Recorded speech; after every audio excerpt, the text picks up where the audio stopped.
शुक्लांबरधरं विष्णुं शशिवर्णं चतुर्भुजं प्रसन्नवदनं ध्यायेत् सर्वविघ्नोपशान्तये सरस्वती नमस्तुभ्यं वरदे कामरूपिणी विद्यारम्भं करिष्यामि सिद्धिर्भवतु मे सदा गुरुर्ब्रह्मा गुरुर्विष्णु गुरुर्देवो महेश्वरः गुरुः साक्षात् परब्रह्म तस्मै श्रीगुरवे नमः.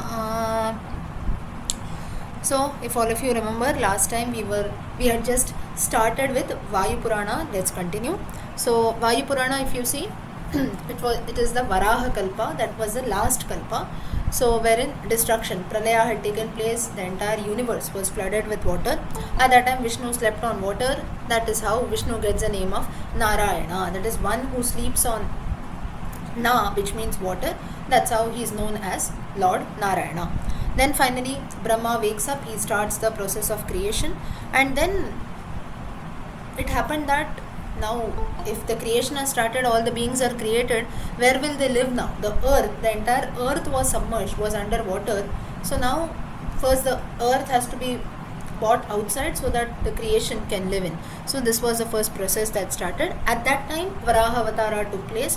Vishnu in the form of Varaha, that is a wild boar, he went inside water, he went to Patala, he dug the ground, he brought back the earth, and that's how after bringing out earth, then it seems that at that time when the earth had gone down, was submerged under water, even all the mountains also had been crushed, they were burnt and so on. So Vishnu, he created new mountains, and from then onwards, it's now before that it seems that mountains could fly in the sky.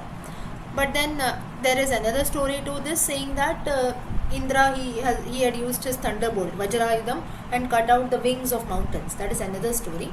But as per the Vayu Purana, it is mentioned that Vishnu, when Varaha Avatara took place, and so basically the earth was totally destroyed, so everything had to be created new.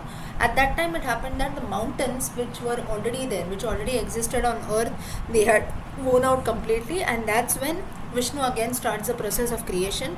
He created new mountains, and at this time what happened was the mountains did not move at all. That's how they came to be known as Achala. We have so many mountains, Aruna, Achala and so on. So that's from that day onwards it seems that mountains did not move, and they had different layers or ranges. So when we say a mountain, it doesn't mean only one, right? Now when I say the Himalayan mountain ranges, we say, or the Vindhya mountain ranges, Sahyadri mountain ranges. So that doesn't mean only one single mountain, a range of mountains. And that's how they also came to be known as Parvata. The landmass was created, and so on. So slowly the Vishnu did the purpose of creating the earth, that is mountains and landmass, so that it will be easy for Brahma to place his creation, place all the created beings. Further, so this cycle of creation was called as Varaha Kalpa. Further, Brahma created water, air, sky, heaven, direction, oceans, rivers and so on. He created the concept of time, Samayaha, day, night. And further, all the gods, all the Saptarishis, they also keep changing from one Manvantara to another. They also did that. Indra also changed. So Indra, as we had already discussed, is just a title that is given to the king of gods. So again a new Indra came to be ruling. Then it is mentioned that in one particular Manvantara there are about 28 crores of gods, and it seems that in 14 Manvantaras it will be about 392 crores of god, with numerical references it is mentioned in the Vayu Purana. Further, now how one Manvantara is divided, let us see. It seems that there are in a Manvantara there are about 71 Mahayugas. Now what exactly is a Manvantara? Let's just look at the time period. Now what exactly is a Manvantara? It is, you can consider that every Manvantara that is there, you have a separate Indra, you have a separate Manu, and you have creation also, that every time starts anew. So everything in every Manvantara, everything will be new. So roughly if you see, one Manvantara is almost, you can consider more than 8 lakh divine years. So one divine year is 363 years of us that we do. So 360 years is one divine year. Like that, 8 lakh you can consider more than 8 lakh years, 8 lakh divine years, that is one Manvantara. So this is a time period. Like this, In one Manvantara, there are about 71 Mahayugas. Now, if you want, you can look at all this. If you find it a bit confusing, maybe you can listen to it later also at ease, or you can find out for yourself. But at least we must know the time period that is there. So, one Yuga is about roughly, you can consider 12,000 divine years. That is more than 44 lakhs roughly our years, that is there. So like this, there are different yugas, 71 Mahayugas. Now what is Mahayuga? 4 yugas are there: Satya, Treta, Dwapara and Kali. All this together is one. Like this, you have 71 together form one Manvantara. So just imagine, it is beyond imagination. You can consider hundreds of generations being born and gone away. And further you have Satya Yuga, Kali Yuga, Treta Yuga, Dwapara Yuga, Satya Yuga or Krita Yuga. Now in the Vayu Purana, reference comes as Krita Yuga, not Satya Yuga much. Satya Yuga, roughly 4,000 years of gods. Treta Yuga, Dwapara Yuga and Kali Yuga. Treta Yuga is 3,000, Dwapara Yuga 2,000, Kali Yuga 1,000. Now all this you can consider approximately divine years. Everything is in the calculation of divine years. So in all 10,000 years in one Mahayuga. Like this, there are different calculations that are mentioned in the initial part of Vayu Purana. Now it seems that in Satya Yuga, seasons were not known at all. No summer, no winter, no rainy. So everything used to be only pleasant, that is there. So now the thing that has happened is, now if you see, Satya Yuga, there were no seasons at all. Treta Yuga, slowly seasons start coming in. Dwapara Yuga, again, it got a bit more structured. That's the reason you have some natural calamities and so on coming in. So extreme heat or extreme cold, or even rainy season was extreme. That's the reason why Krishna had to take up the Govardhana mountain and so on. So seasons were very much seen in the Dwapara Yuga. Kali Yuga, seasons do take place, but they will not be in time much. That's the reason in rainy season it doesn't rain. In summer season sometimes it becomes extremely hot. Winters are sometimes extremely cold. So therefore there can be a disturbance. Whereas in Satya Yuga, if you see, everything was normal. In fact, you didn't have the concept of seasons at all. People were used to living a very good life. Further, all the individuals, they were happy, prosperous, and no concept of adharma and dharma. Everyone was good. Further, there were no cities, villages. People lived wherever they felt like. That is maybe on the banks of rivers, oceans, mountains and so on. Then roots, fruits, flowers, this concept also was not there. It seems that people lived only on juice. That was, so basically on natural things. Today what we say is organic, right? So the same things existed in Satya Yuga. Further, it seems that when people used to live, they had such a kind of lifestyle. They did not have old age, disease, nothing was there. And again, evil qualities, hatred, jealousy, all such qualities also, all such vices, they also did not exist. And now obviously when everyone is equal, everyone is happy, you don't have any problems, obviously such evil qualities also will not come, right? Only when now, when we have one person superior to another and vice versa, at that time is when we have jealousy and other things that come. And when everyone is equal, there is no question of being jealous or hate someone. Moreover, people had very good, strong mental strength, it seems. That is, whatever they felt like doing, they could do that. That is, they used to put in efforts and they used to attain that. Then there was no shortage of anything. Everything was in bulk. So you see, basically the Satya Yuga had everything in proper quantity, in abundance, and therefore nothing used to be like, there used to be no negativity, no problems, everyone was happy. Now as Satya Yuga moved and then Treta Yuga came in, slowly the mental powers or the mental strength that people had, that slowly started disappearing. So that is the reason now in Satya Yuga, the main objective of people was dhyana, that is meditation. Treta Yuga, it became jnanam, that is knowledge. So therefore now slowly the rainy season started coming in the Treta Yuga. So thick black clouds used to come, it used to rain, various trees used to grow, and people started living on fruits now. Satya Yuga, they lived on juice. Treta Yuga, that is during Rama's times, people used to consume fruits of these trees. Then these trees, now from trees we get a lot of products, right? Not only fruits, honey, then clothing and so on, all that people used to do. So mainly it seems that people were so, you can say the concept of trees was so new to people that all the trees were worshipped as Kalpa Vriksha. Kalpa Vriksha, just as we have the wish fulfilling tree. Similarly, all even the normal trees used to be worshipped like kalpavrikshas. That is because whatever people desired, they used to produce. Now here you must note why they thought so. Are people mad or so? It is because now the concept of trees was very much new, and then when we are getting something out of that, now we feel always happy, right? Now maybe in today's times it doesn't make some sense, whereas even in today's times, if something, a very new concept comes in, even if you get 1% out of that, we'll be very happy, right? Say for example, to a small child you give a pen or so for the first time, the child will be very happy. Whereas the same pen, if it is gifted to you, doesn't make any sense. You will be happy, but you keep it away because you have used thousands of pens. Whereas for a small child, you give something, the child is very, very happy, right? So whenever things are new, whenever we are experiencing something for the first time, the happiness has got no limit. So people also started worshipping trees as kalpavriksha in the Treta Yuga because they were very happy that whatever they desired, fruits, honey, and the different products that trees give, everything they were getting. But slowly, Treta Yuga also came to an end. People started becoming evil, it seems, and they used to fight even over trees. Now, trees were the only wealth that they got, so it seems that they used to start fighting amongst themselves, and that's how the trees began to wither away. People started cutting them, and so on. Now, what happened was, slowly as trees were being cut, now people understood that only living in forests and natural surroundings is not enough. We have to build a proper house, a proper shelter, habitation. So they started cutting trees and so on. And they were now, of course, they didn't come too much into cities or villages because that concept had still not come in. They lived near mountains, near rivers, and so on. That is the reason you see most of our villages and the rural areas, they always have a river near them. Then slowly the concept of villages and cities came in, and that's how people started living. They knew that, okay, this is a place of living. Mountains, forests, rivers, they are all natural surroundings, and so on. Further, different units of measurement came about in the Treta Yuga. So what happened was, the smallest unit of measurement was an anguli. Anguli is a finger. That's the reason why even today you see sometimes when we have to show some measurement, we show our finger, right?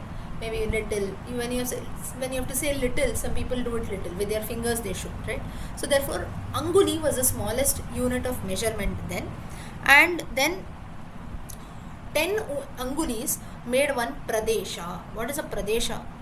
Pradesha is a length from the thumb to the index finger. So the length from the thumb to the index finger was called pradesha.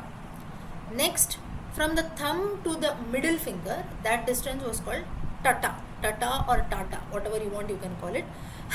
Then from the thumb to the ring finger, it seems that it was called gokarna. It was called gokarna. Now all these were units of measurement, so interesting. Then from the thumb to the little finger, it was called vitashti. Thus 12 angulis were equal to one vitashti, it seems. So one finger just normally we show. Now when here, if you want, you can see that one finger, when we say an anguli, you can consider like one part. Now if you look at your finger, you have two lines in between, right? So basically there are three parts. People who do the sandhya vandana or people who do the japa, you will be familiar with this. How do you do the japa? We don't count 1, 2, 3, 4, 5. We don't show our 5 fingers. In fact, in one finger, you can have 12 measurements that are done. 12, if you see index finger, 3 parts. 1, 2, 3, 4, 5, 6, 7, 8, 9, 10, 11, 12. So how accurate it is that rightly they say 12 angulis make one vinashti. So people who do the japa, people who chant the Gayatri mantra, you had the Gayatri japa this 2 days back, right? As a part of Yajurveda Upakarma. At that time you would have seen men, how they count while they do, or that is the right way of counting. 12 you can count in one finger. Further, it seems that 21 angulis, like this, they make one ratni, Ratni. 24 angulis make one hasta, that is hand, and so on. Like this, different units of measurement are mentioned. Then people started building houses. Houses were known as shalas. That's the reason we had pakashala, kitchen. So shala generally we call for a school, but shala you can consider like a room or an abode. So that's the reason people started calling habitats as shala. Further, you had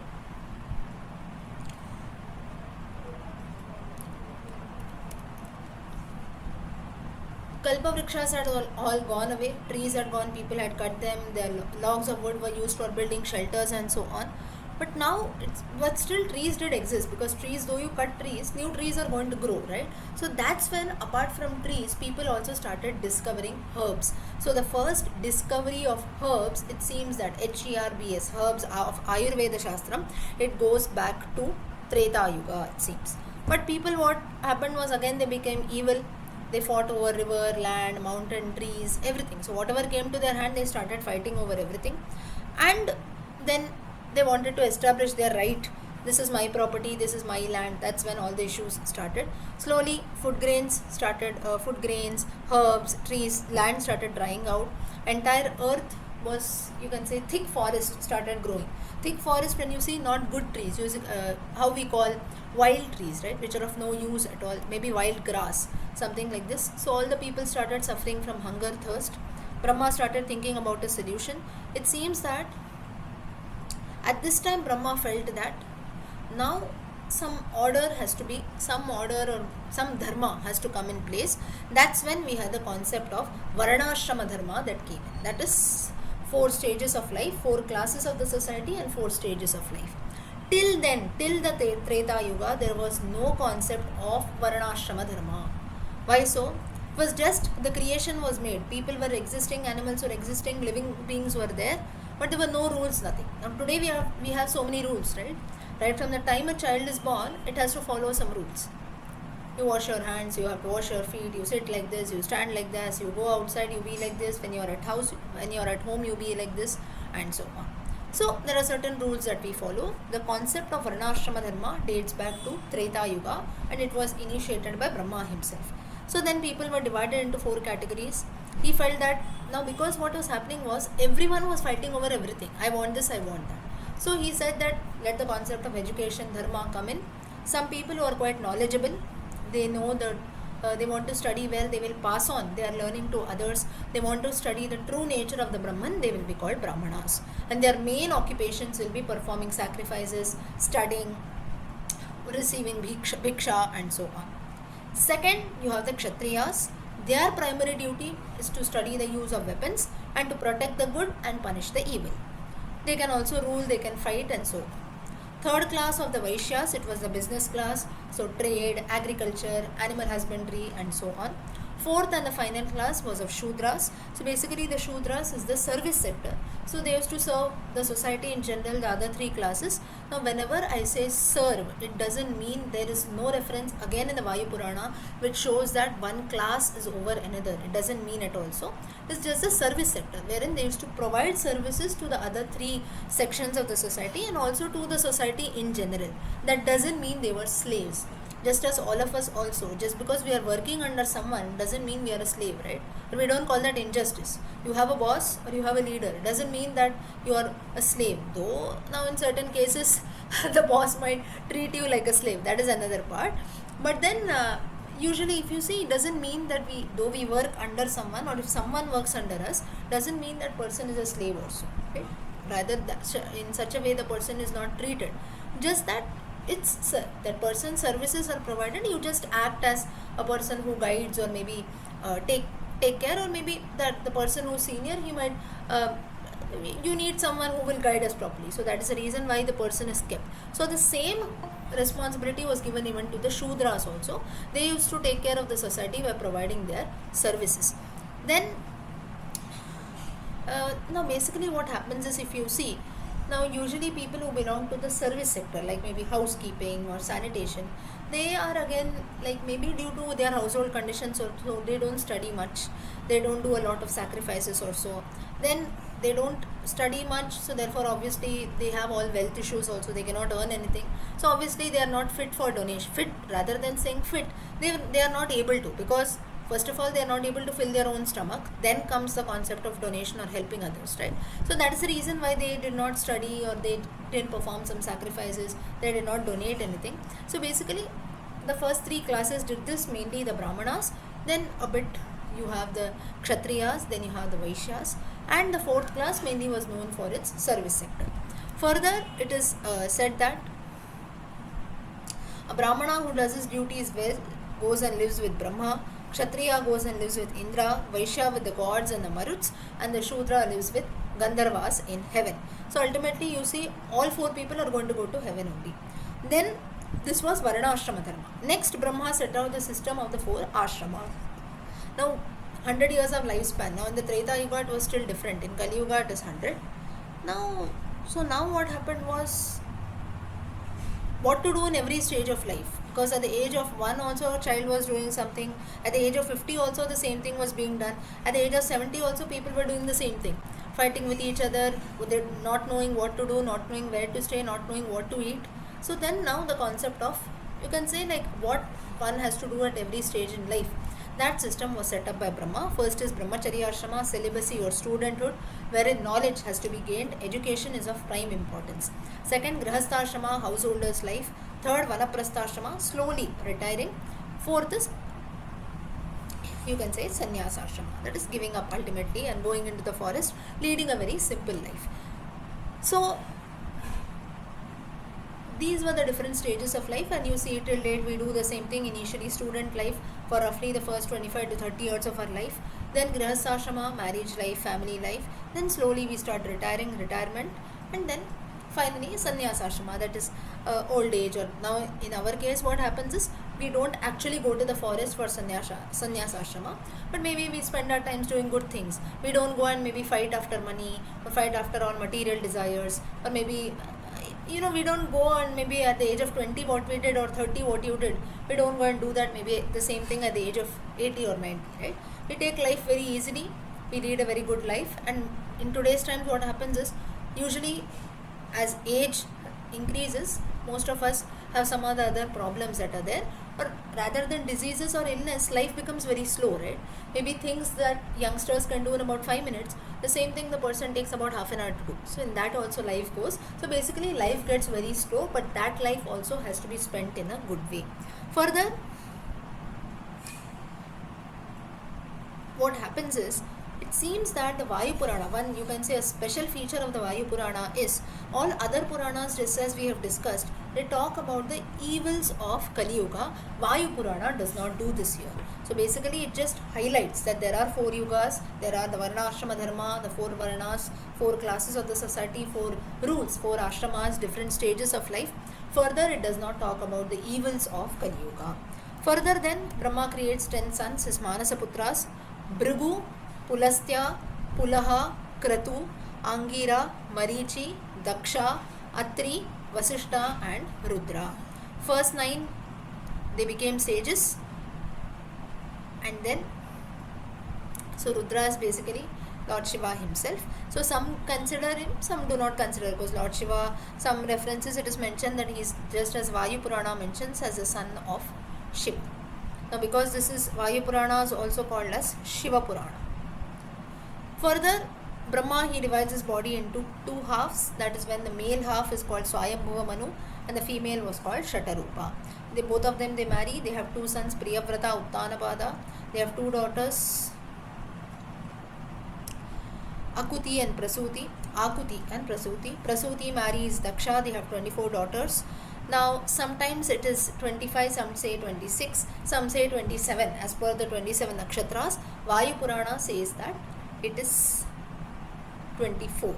Now why so? Because it seems that in the time period of Vayu Purana and Vishnu Purana, little it might differ. In the Vishnu Purana, sometimes Prasuti, Daksha's wife, she is also called as Asikli. This reference comes in the Vishnu Purana. Vayu Purana says Daksha's wife is Prasuti only. All other references also majorly tell that Daksha's wife is Prasuti. So you can say even in the change in the number of daughters is, maybe the daughter was born after that, after the recording was being done, or maybe little numbers can go up and down. Now these daughters of Daksha, they became the mothers of living beings. 13 daughters were married to Dharma. Dharma is Yamaraja. And the remaining 11 daughters, Sati was married to Shiva, Khyati was married to Bhrigu, Rishi, Sambhuti to Marichi, Smriti to Angira, that is the 10 Manasa Putras of Brahma, Priti to Pulastya, Kshama to Pulaha, Sannati to Kratu, Anasuya to Atri, that's how we have the Datta Bhagavan, Dattatreya, Urja to Vasishta, Vasishta has got another wife Arundhati, Swaha, some say Urja and Arundhati are one and the same. Swaha to Agni, Swadha also to Agni, and Swadha to the ancestors. Swaha to Agni, sorry, and Swadha to ancestors, that is Pitrus. Now, further, Brahma, he tells Shiva that why don't you also help me in creation? I have done so much, so many Manasaputras I have done, Swayambhuva, Manu, Shatarupa, so that the process of creation continues. Why don't you also do something? You should also do something. Shiva says yes, but then the beings that I create, they will all become immortal. Brahma says, no, you don't create beings that are immortal, because if you create that, then it will be like the creation will just keep on increasing, there will be no end, and then it will lead to problems. So then Shiva says, no, if I create anyone, I will create only immortal beings, not mortal beings. So whomever I create, they will never die. So Brahma says, then you don't do anything. I will take care of creation myself. But it seems that Rudra had already started the process of creation. That's how they are the 11 Rudras that are there, and they were given rights to make offering during sacrifices along with other gods. So this is where we do the Rudra Ekadashini and so on, the pujas that we do, that is mentioned, that is signified in the Vayu Purana. Further, Yoga Shastram. Now it seems that Shiva has only taught the Yoga Shastram, the technique of yoga, in the Vayu Purana. Yoga is nothing but, it comes from the Sanskrit dhatu yuja, meaning to connect with the divine. It is a form of meditation. It connects the human soul with, or our Atma with the divine. And that is with the Paramatma. So you can say a connection between Jivatma and Paramatma. And this knowledge everyone wants to get. How to get this knowledge? By meditation, by practicing yoga, pranayama and so on. Yoga has got 5 components mainly. Pranayama, that is breath, inhalation, exhalation. Dhyana, meditation. Pratyahara, dharana, smarana. Sometimes yoga is Ashtanga yoga. It has got 8 components, that is asana, posture and samadhi. That is also included in this. But here yoga as per Vayu Purana says that it has got 5 components. Further, pranayama is the control of breath, that is there. It seems that, now for this a very beautiful example is true. Now wild animals like a lion or an elephant, now they are originally wild animals, right? That is, they are very dangerous. It is very difficult, or you can say impossible, to go in front of a lion or elephant. Our lives will be in danger. But you see, the animals which are kept in the cage, maybe you visit a sanctuary or a zoo, they are all tamed animals, right? When they are caught and tamed, that is the reason they can be made to serve even man's purpose. So that's when elephants are bought for all this temple rituals that we do, or even when lions are kept, or sometimes even in the circus also you see lions and elephants, right? They are all actually tamed elephants, Tamed. So that is, they have no danger, but still sometimes they do go out of control. But still most of the time when they are tamed, that is means they can serve man's purpose. Some training is given to them and they will be used. They will forget their wild nature almost. So it seems that why this example is given is same happens with pranayama. So pranayama is nothing but when the breath of life is controlled, at that time the individual can use his own will. Just as we are also like these wild animals. Wild animals, when they are brought under the control of someone, they themselves forget their wild nature. Similarly, all of us also, being in this material world, we forget what we actually are, or forget about material world and all this. People who don't even believe in this, sometimes we feel, right? No, I don't know what I'm doing. Now only I realize what is my true potential, what are my true interests. We come across so many people telling this. That is, one fine day we realize what actually we can do. But maybe before that we just keep going with the flow, we just keep doing whatever comes our way. And finally one fine day we realize pranayama helps in realizing that, helps in using one's own will, what we want to do. But it must be practiced in a proper way. Now most of us would have done pranayama, so you should sit in the right posture, you should practice inhalation, exhalation, everything properly. Further, so Yoga Shastram has been mentioned in detail. Further, you have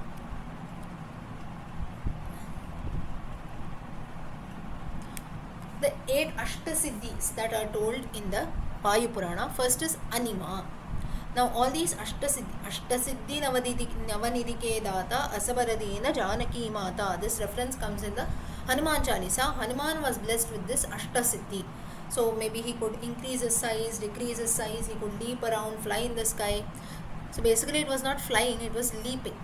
So all these powers, sometimes we say that it is all magic. It is not magic. He had learned these powers. We can also learn, but unfortunately, we don't have that much power in us. So nothing is magic.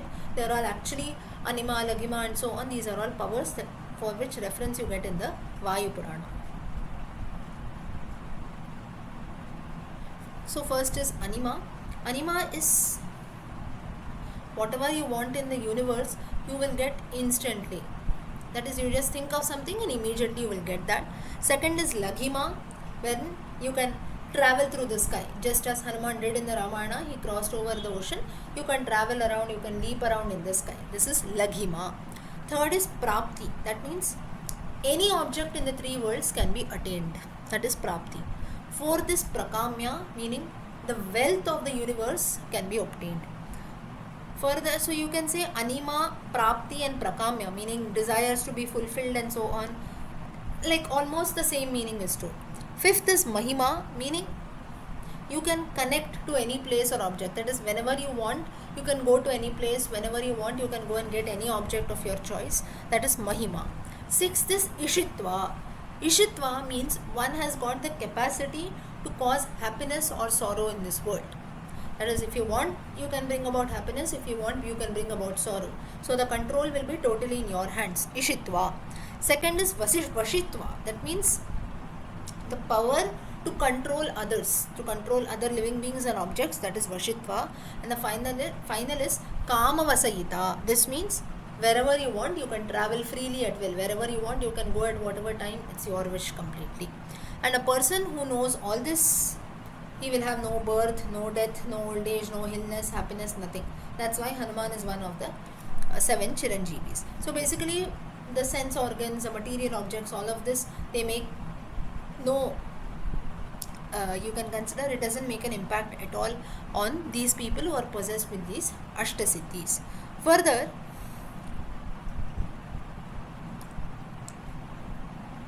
you have, just 1 second.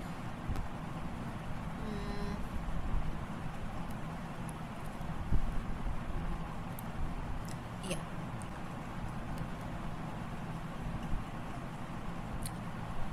Yeah.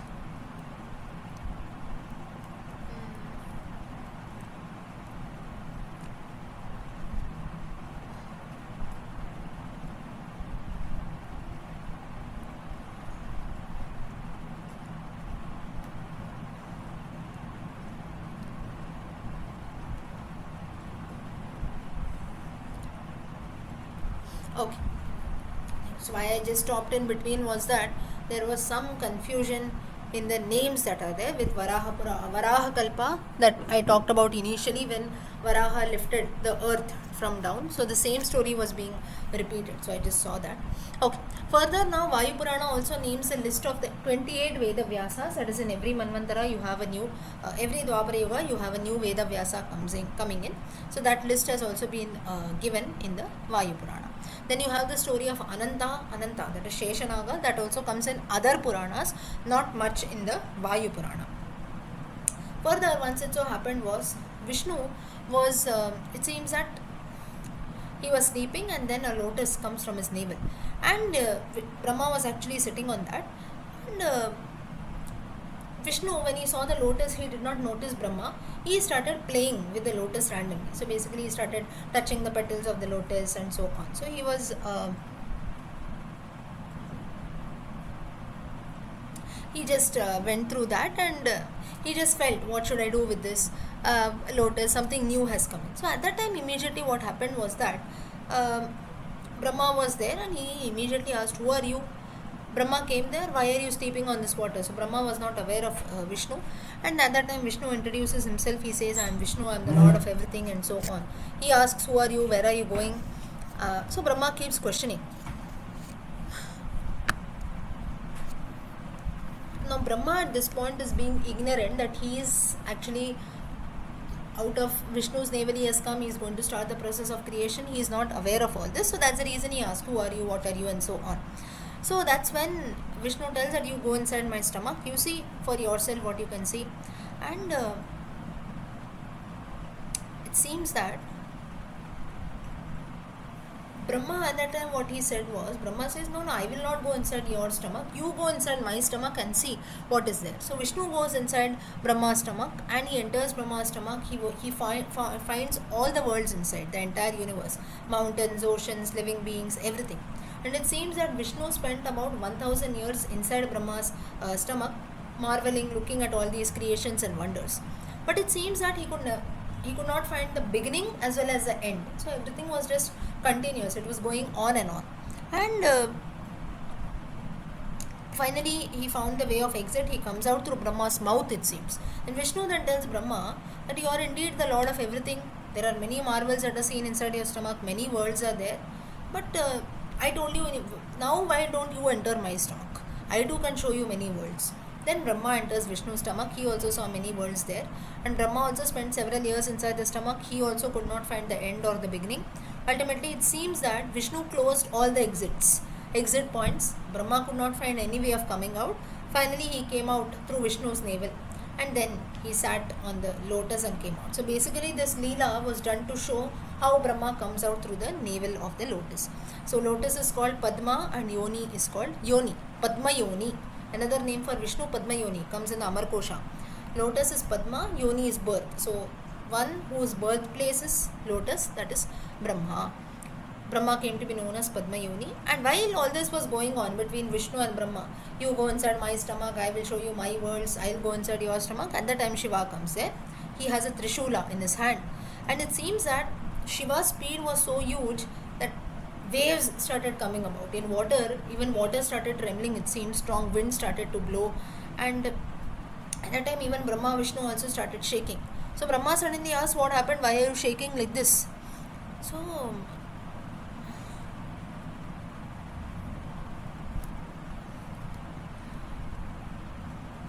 it seems that at that time when Brahma comes out of Vishnu's navel, it seems that Vishnu did not realize that. Vishnu had closed all exit points. So Vishnu suddenly asks, who are you? He forgets that Brahma was actually inside his stomach.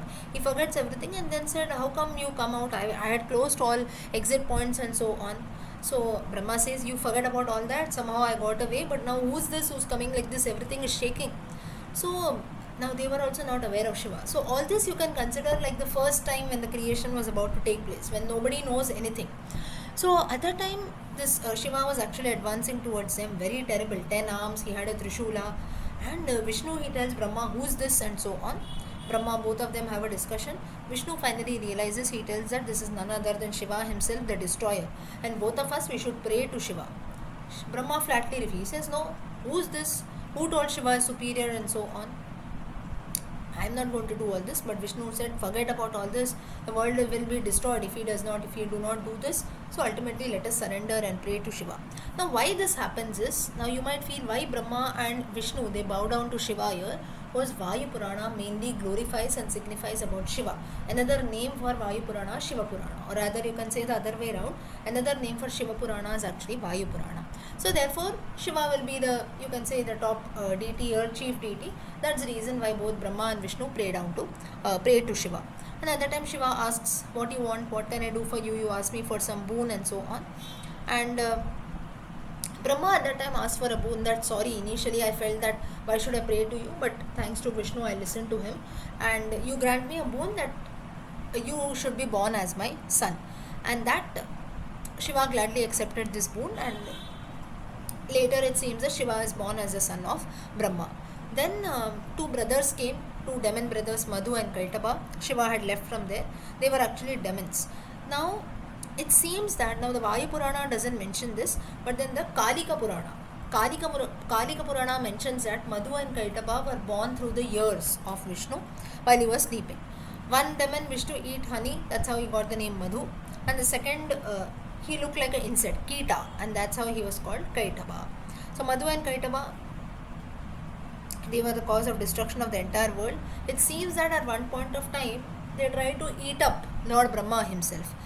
And at that time, Vishnu had gone back to sleep in his Yoga Nidra stage. Brahma tries to wake up Vishnu saying that get up, these demons are about to, you rescue me, they are about to eat me and so on. At that time, Vishnu created two beings from his mouth. They were also known as Vishnu, Jishnu and Vishnu. So basically, Jishnu you can consider like an assistant, a secondary form. And Vishnu, the second creature, was originally Vishnu only. He instructed both Jishnu and Vishnu to kill Madhu and Kaitaba. But it took 100 years for the demons to be killed. And it seems that the fat, the medha from the dead bodies came out, and that's how the earth and settled on earth. That's how another name for earth is known as Medini. Now Vishnu killing Madhu Kaitaba is one reference, but the Jishnu, these two forms, this has been mentioned in the Vayu Purana. Further, and this is how the earth got another name as Medini, because the Meda from the dead bodies. So you can, that Meda is nothing but the fat from the dead bodies of the demons, they form the earth. That's how the earth gets the name of Medini. Further, Shiva had granted the boon to Brahma that he will be born as his son. So Brahma felt that Shiva had forgotten this. He did Ghora Tapasya, meditation, but despite of everything, nothing happened. Now Brahma got very angry. He said, first of all, I had asked him a boon, so he himself should fulfill it. Moreover, now I have done so much of difficult tapasya, still he is not doing anything. So now ultimately he started crying, it seems, and teardrops fell on his ground. And out of these teardrops, the tears that fell on the ground from Brahma's eyes, they turned out to be poisonous snakes. And this, you can say, it angered or it made Brahma even more sad, because even from his tears also unclean, or you can say dangerous creatures were being created.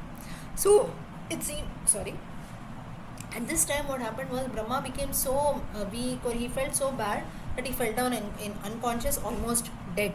And as soon as Brahma fainted and fell down, 11 creatures came from Brahma's body and they started to cry. That's how you have Rudras. Rudras have come from the word Rudha, meaning to cry. And these beings came out to be Rudras. They revived Brahma again. And again, this story differs a bit as per the Vishnu and Padma Purana reference. That it is said that there was no question of Brahma falling down unconscious or almost dead. It was just as he started to cry, and then Brahma, that's how these Rudras were born. Further, Brahma realized, ultimately he felt happy that 11 Rudras were born. Shiva ultimately was born as his son. And Shiva had promised Brahma.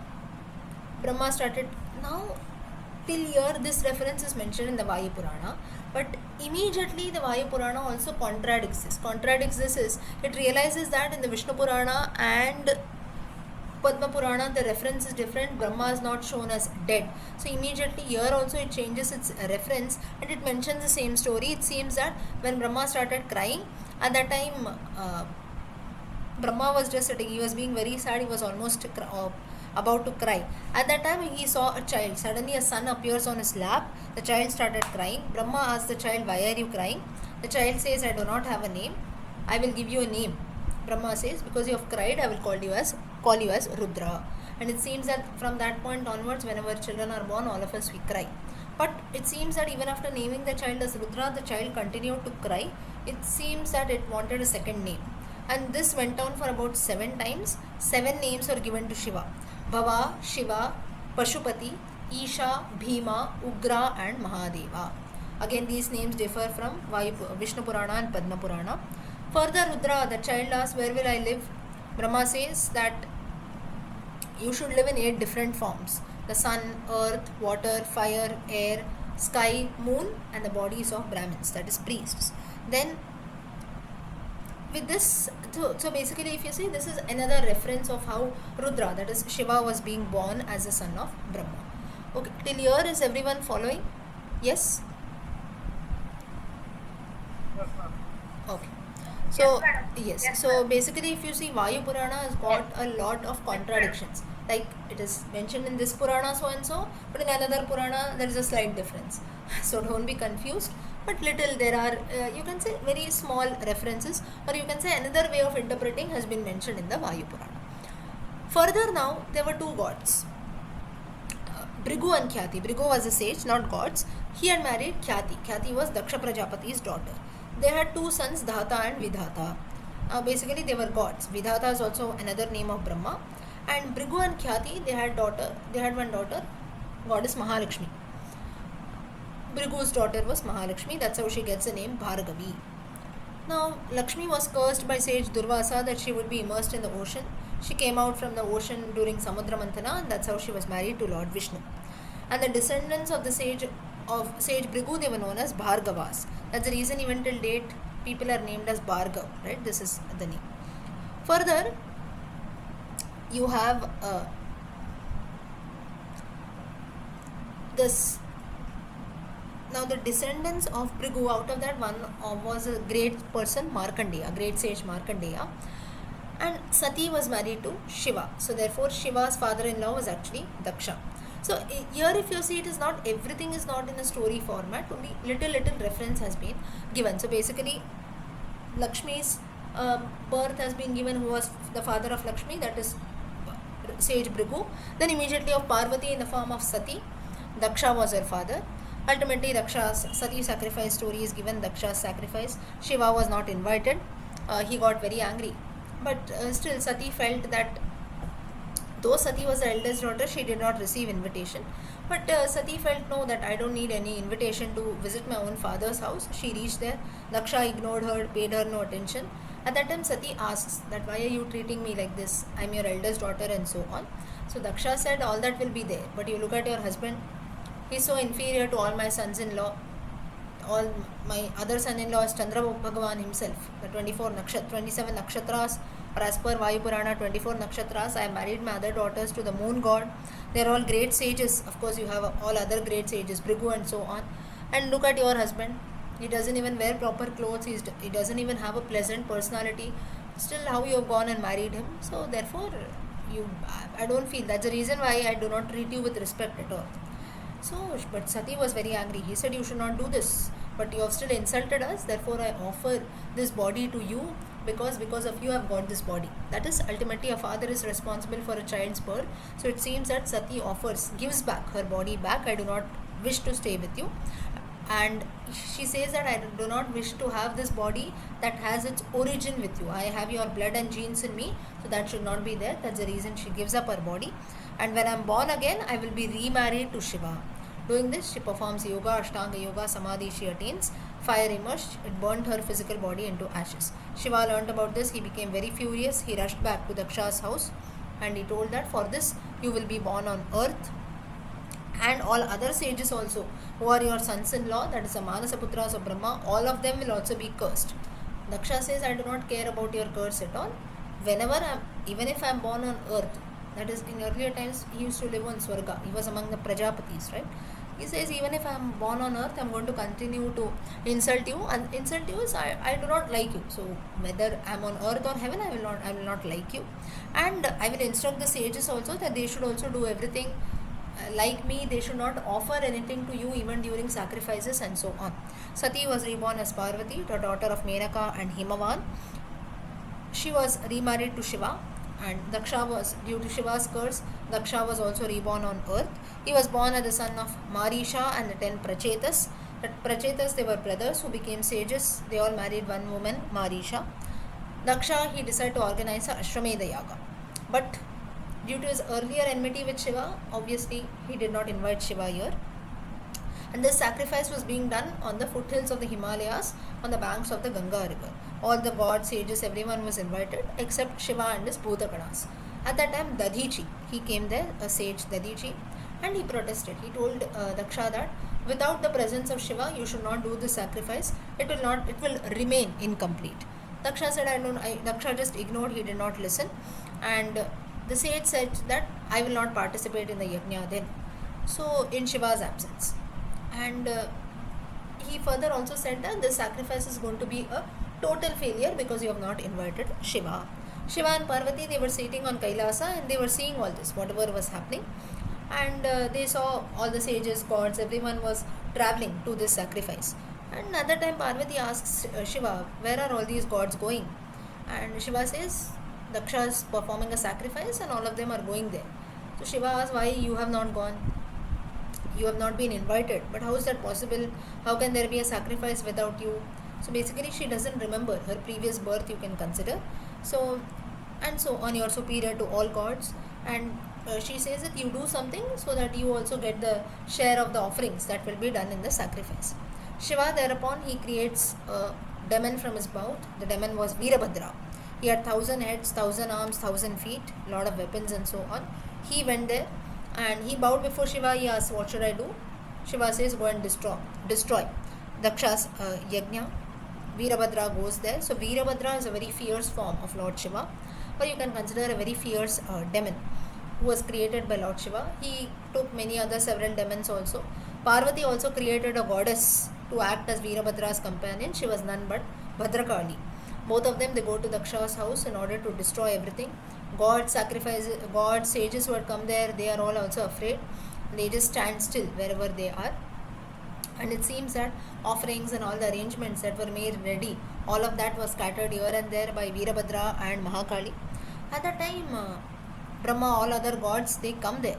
They ask, they are all present there, they ask Veerabhadra, who are you, and so on. Veerabhadra doesn't answer anything. He says, don't pray to me.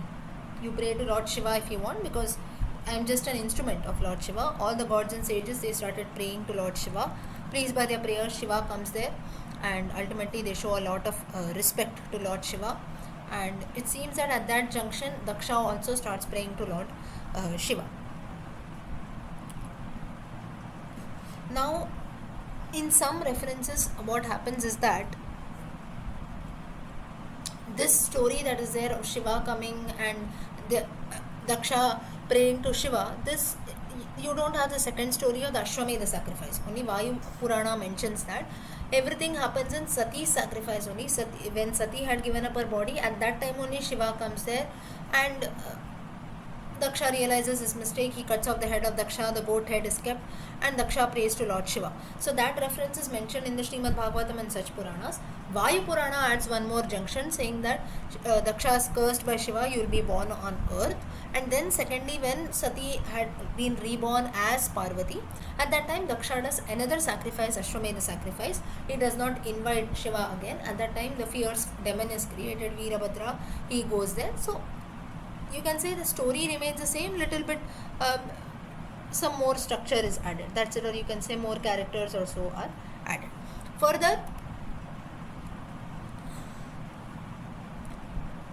you have the story of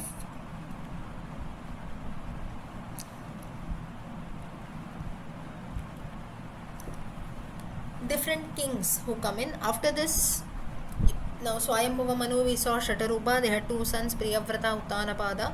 Uttanapada, he ruled the entire earth, and he was the first one who had divided the earth into 7 dvipas, 7 regions. And Agnidra, he ruled over Jambu Dvipa, that is where our Bharatavarsha is, and so on. Like this 7 kings ruled over everything, ruled over 7 different parts.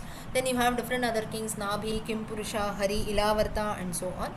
So basically this Jambu Dvipa was also divided among a king's sons. Nabhi, he went to the region to the south of the Himalayas, that is Bharatavarsha. So the first king of Bharatavarsha was Nabhi. Then like this different kings ruled about different places.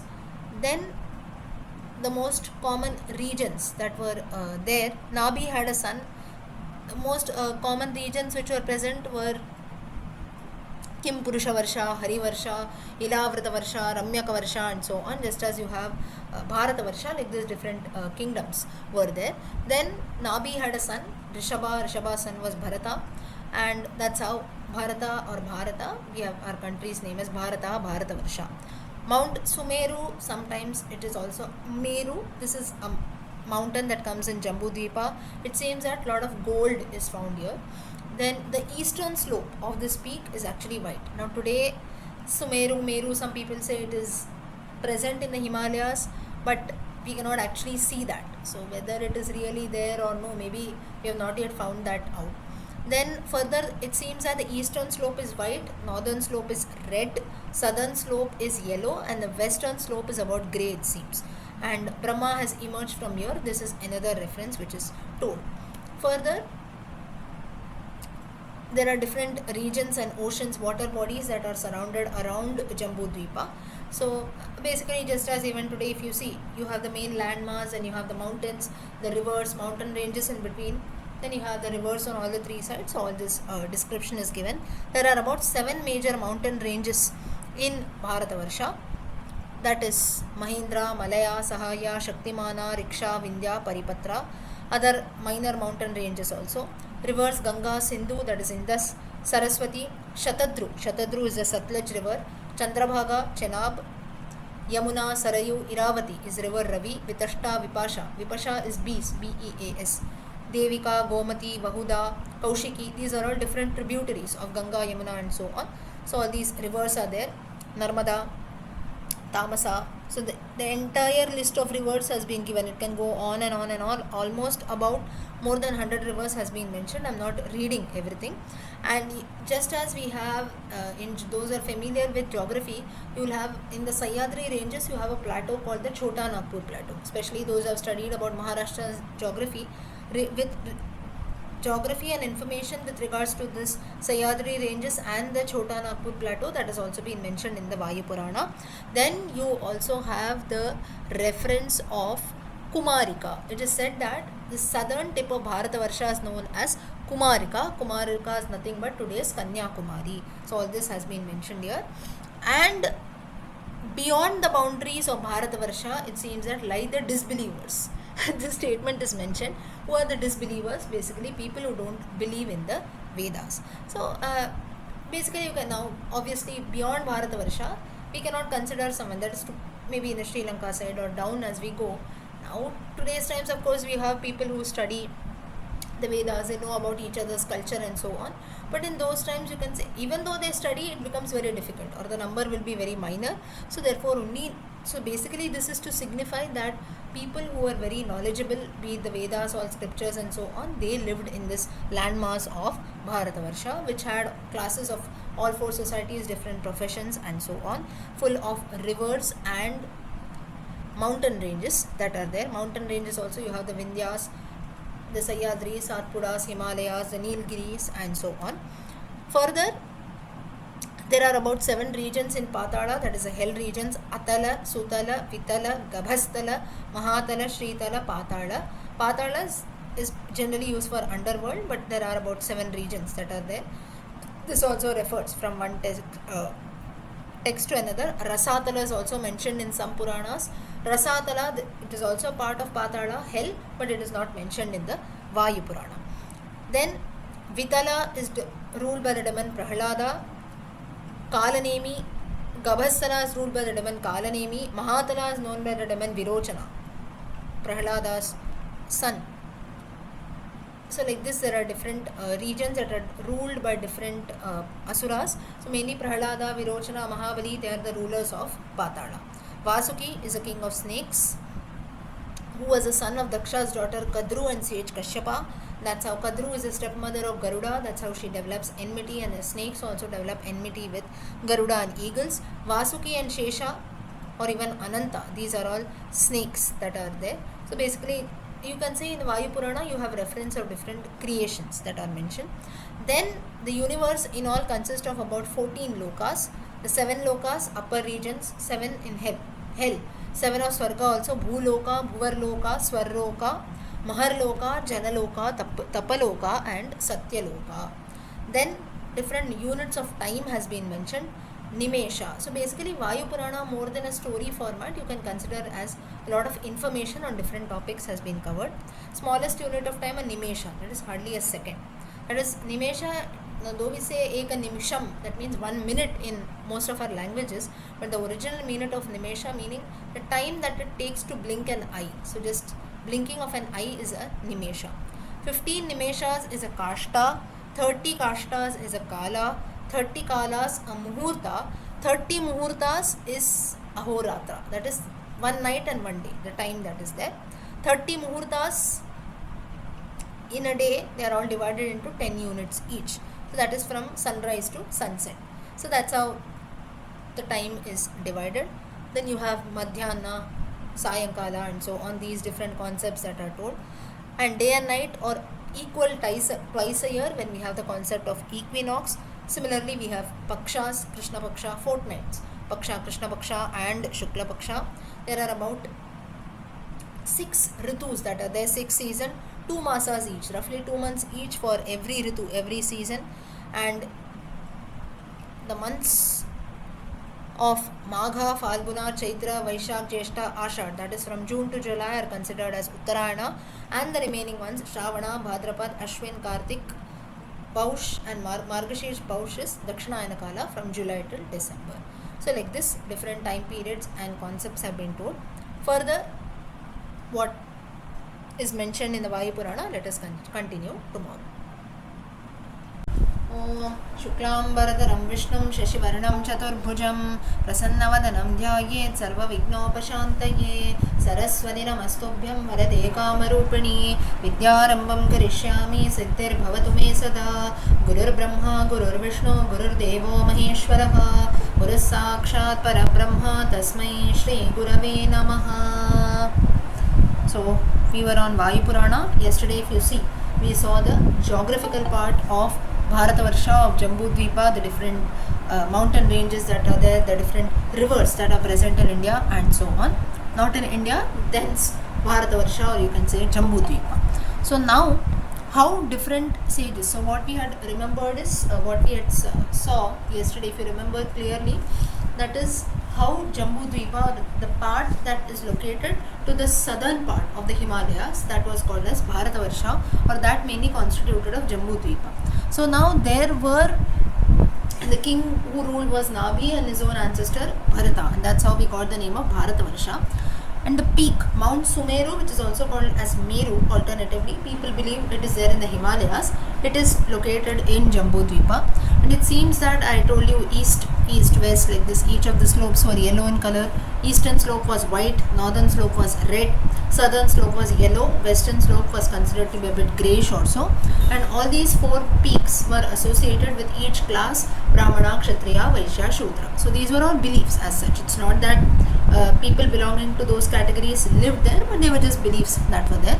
Further, there were also sages who tried to describe this, and each sage saw only one part of the peak that is there.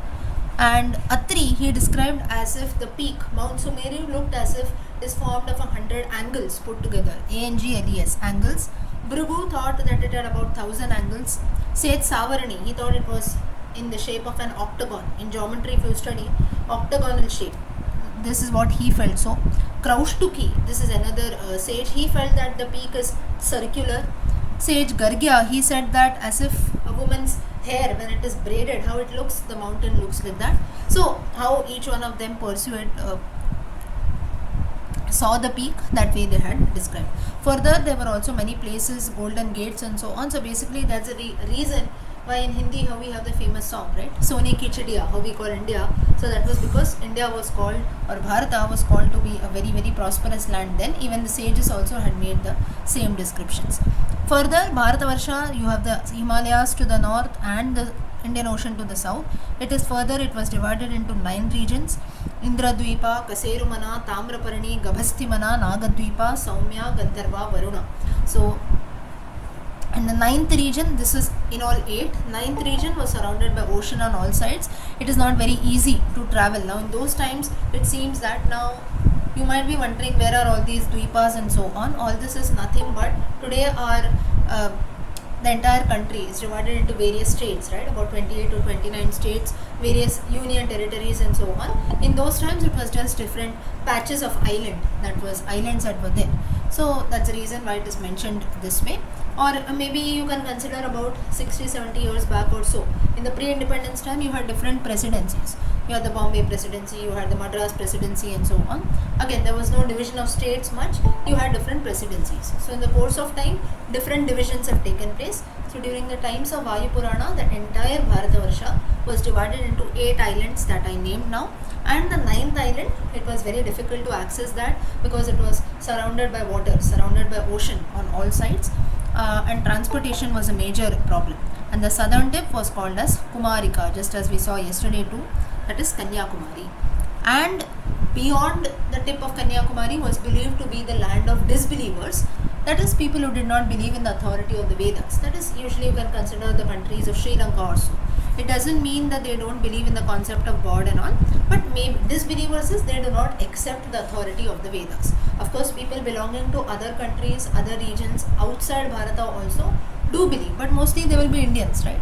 Now, today's times we see even foreigners also follow our culture and so on, but still mostly the amount will be very less. So mainly in Bharatavarsha as a country wherein people follow all this. Then you have the various rivers. We had already discussed all this. Then 7 regions in heaven, 7 regions in hell, and so on. Then you have the Kadru's reference I gave you. Kadru Nagamata. That is Garuda's stepmother, you can consider. Shesha or Ananta. These were all snakes, and their mother was Kadru. Kadru was none but Daksha's daughter. Then you had different time periods that was being told. Time periods. Nimesha, though in our local language we consider it to be 1 minute, it actually corresponds to the time that it takes to blink our eye. So twinkling of an eye is actually a Nimesha. Then you have Dakshinayana Kala, Uttarayana Kala. Now you have the Dakshinayana Kala, that is from the Shravana Masa, roughly from the month of July till December. So till here we had seen. Further we see the lineage that is mentioned. Again, Manu, Swayambhuva Manu had 2 sons, Uttanapada, Priyavrata. Uttanapada had a son Dhruva, who was the famous devotee of Lord Vishnu, and that's how the process of creation started. Dhruva, he became the pole star. Then the moon, sun, planets, everything, they started revolving around the sun. Sun's chariot is made of gold. It is drawn by 7 horses. The charioteer of the sun is handicapped. Vikalangaha Arunaha, his name is Aruna. Then 2 Gandharvas, 2 Rakshasas, 2 demons, they ride on the sun's chariot, it seems, together with the sun. Then, now, there are in all 12 months, right? So for each of the months, 2 months each, 12 Adityas are there in all, 2 Gandharvas, 2 Apsaras, 2 Rakshasas. So everyone starts travelling alternatively. For example, in the months of Chaitra and Vaishak, that is April and May. Now all these are Hindu months that we consider. At that time, 2 Adityas, Dhata and Aryama, they travel along with the sun. Sages Pulastya and Pulaha travel. Gandharvas, Tumburu and Narada travel. Apsaras, Krausthala and Punjikasthala. Punjikasthala is the mother of Hanuman, Anjana Devi. She was originally an Apsara, her name was Punjikasthala. And the Rakshasas, Heti and Praheti. So you see about roughly 10 people, 2 Adityas, 2 sages, 2 Gandharvas, 2 Apsaras and 2 Rakshasas. 10 people in all travel together along with the sun every day in his chariot, it seems. Now for each of the months it differs. I'll just tell you the names. Those who want, you can listen to it later and note it down. The months of Jeshta and Ashada, that is roughly May and June. The Adityas are Mitra and Varuna, sages Atri, Vasishta, Gandharvas, Haha and Huhu, Apsaras, Menaka, Sahajanya, Rakshasas, Paurusheya and Vadha. Shravan and Bhadrapad, Adityas, Indra and Vivaswan, sages Angira and Brigu, Gandharvas, Vishwavasu, Ugrasena, Apsaras, Promlacha, Nimlocha and Rakshasa, Vyaghra and Shweta. Now this is all, it is just informative, but still we should know, that's the reason I am telling the names. Months Ashwin and Kartik, the 2 Adityas Parjanaya, Pusha, sages Bharadwaja, Gautama, Gandharvas, Vishwavasu, Surabhi, Apsaras, Vishwachi, Ghritachi and the Rakshasas Apa and Vata. Now some people also called Apa and Vata. Months Agra, Margashirsha and Paush, you have the 2 Adityas Amsha and Bhaga, sages Kashyapa, Ritu, Gandharvas, Chitrasena, Urnayu, Apsaras, Urvashi and Viprachitti, Rakshasas, Vidyut, Spurja. All this reference comes in detail in the Vayu Purana, same I am mentioning. Magha, Falgun, last 2 months, Adityas, Twashta and Jishnu.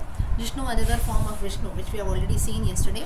Sages, Jamadagni, Vishwamitra, Gandharvas, Dhritarashtra, Suryavarcha, Apsaras, Tilottama, Rambha, Rakshasas, Brahmopeta, Yajnopeta.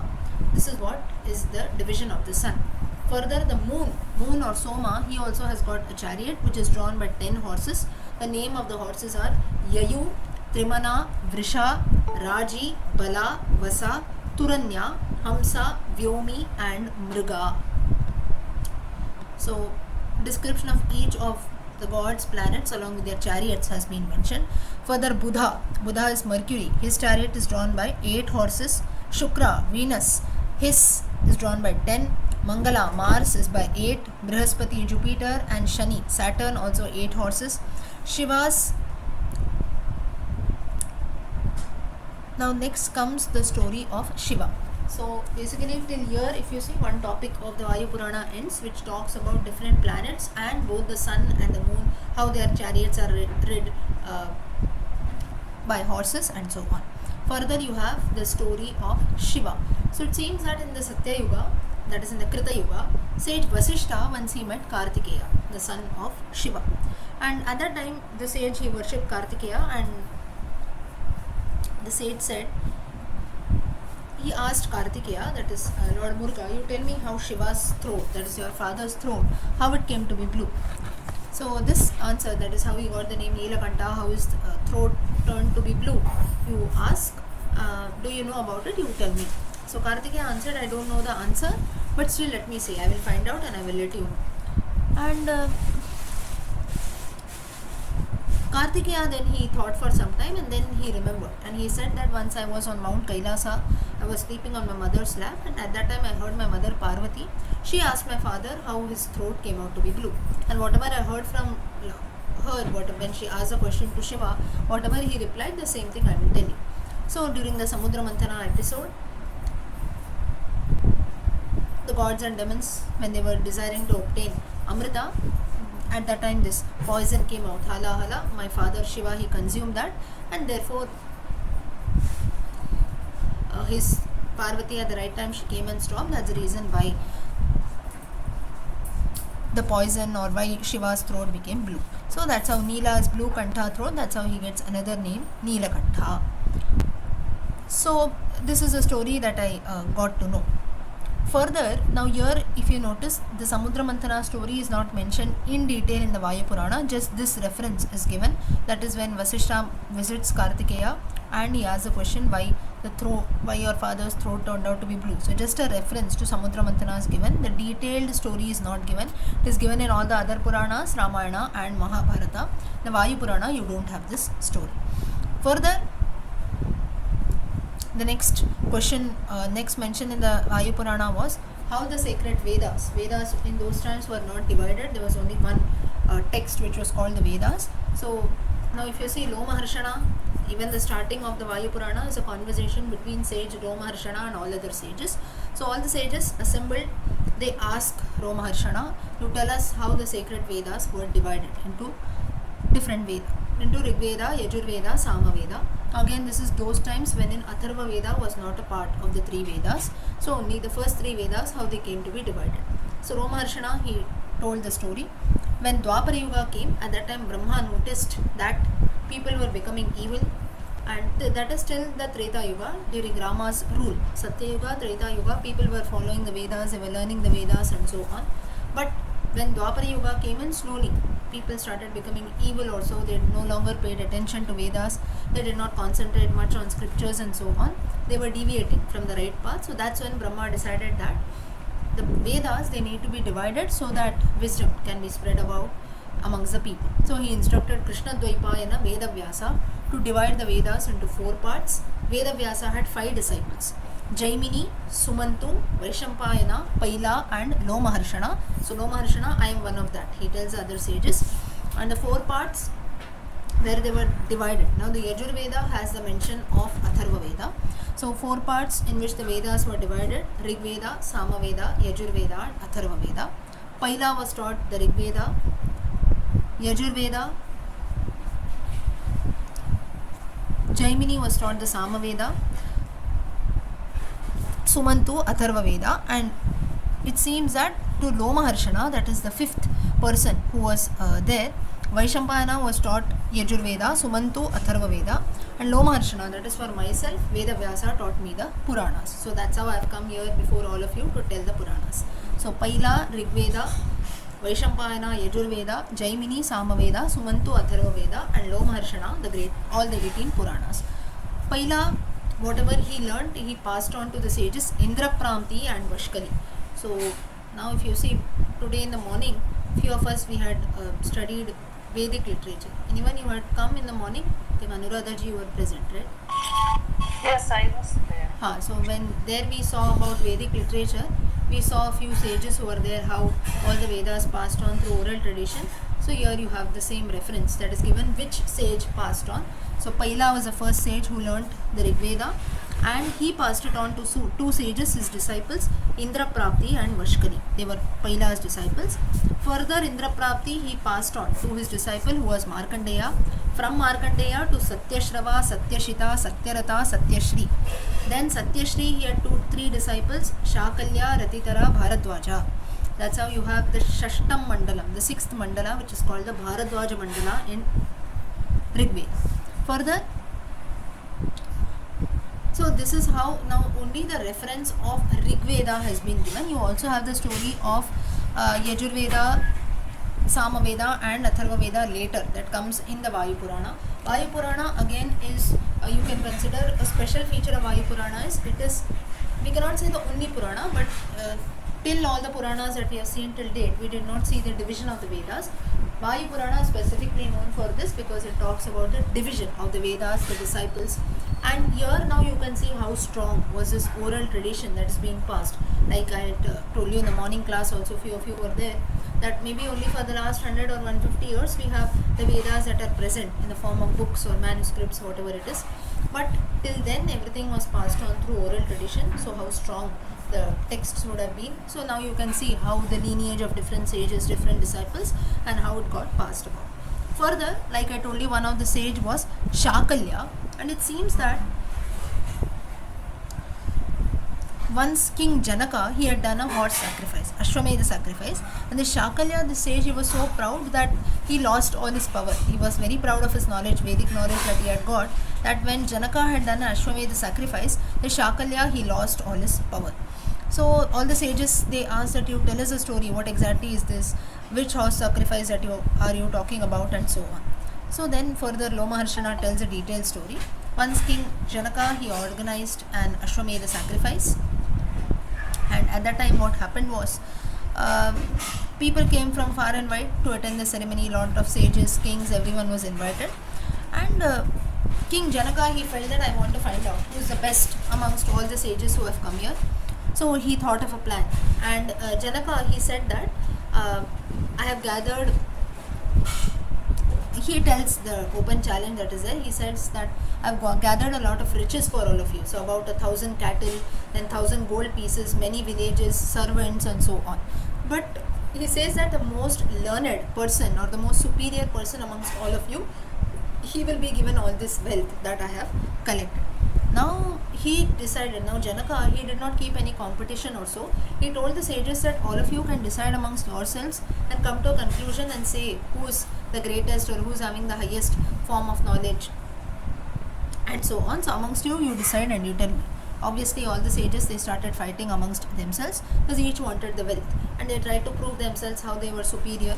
And amongst the sages, there was a great sage Yajnavalkya, and he told his disciple that you take all this wealth to my house. I am the most learned, I have studied the Vedas really well, and anyone who dares to challenge me, I can debate, and so on. So when they heard Yajnavalkya telling his disciple this, all the sages, obviously they did not like this, and they openly challenged the sage, saying that we are ready to debate with you. Very easily, now many sages, they debated with Yajnavalkya. Yajnavalkya very easily defeated all of them. He then addressed this sage Shakalya, who was initially so proud, and Yajnavalkya, he asked the sage Shakalya, what about you? You don't want to debate, you are being quiet, and why don't you debate with me? Let's see. And at that time Shakalya, he says that I don't want to debate because I'm not here to come and test my knowledge also.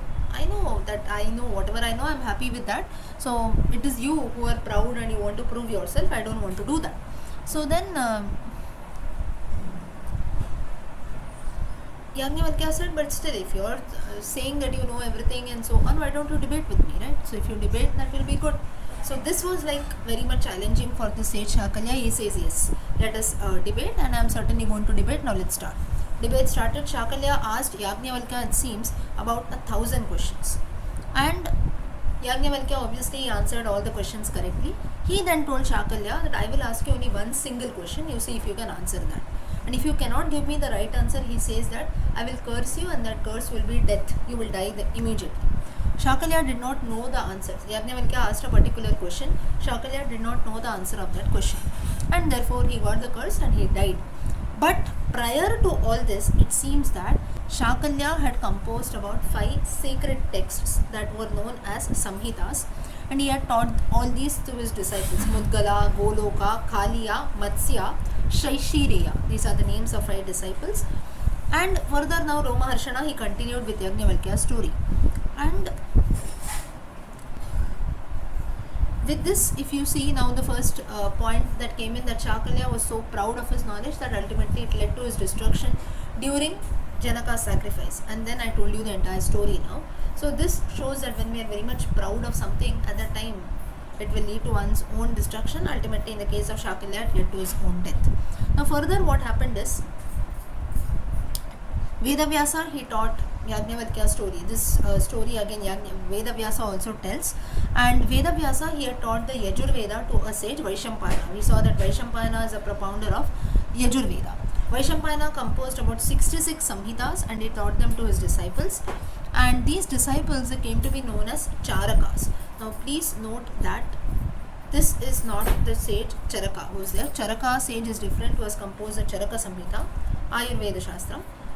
But the disciples who were taught the Yajurveda, they were called as Charakas. Now why the disciples came to be known by this name? For that again there is a story.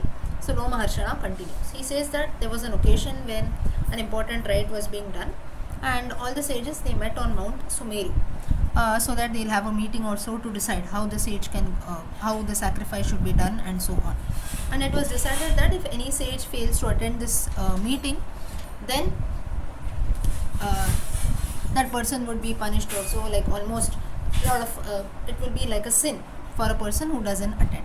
And it so happened that for various reasons, Vaishampayana, this sage, he could not attend that assembly, and he had to perform. So he got a sin, and that sin was equal in killing a Brahmana, that is a priest. So that sin was incurred by Vaishampayana. He performed severe penance, tapasya, so that he can be freed from this sin.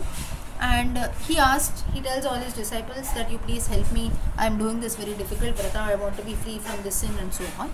And amongst Vaishampayana's disciples was Yajnavalkya. And Yajnavalkya again was very proud. He said that, why you want to bother all your other disciples?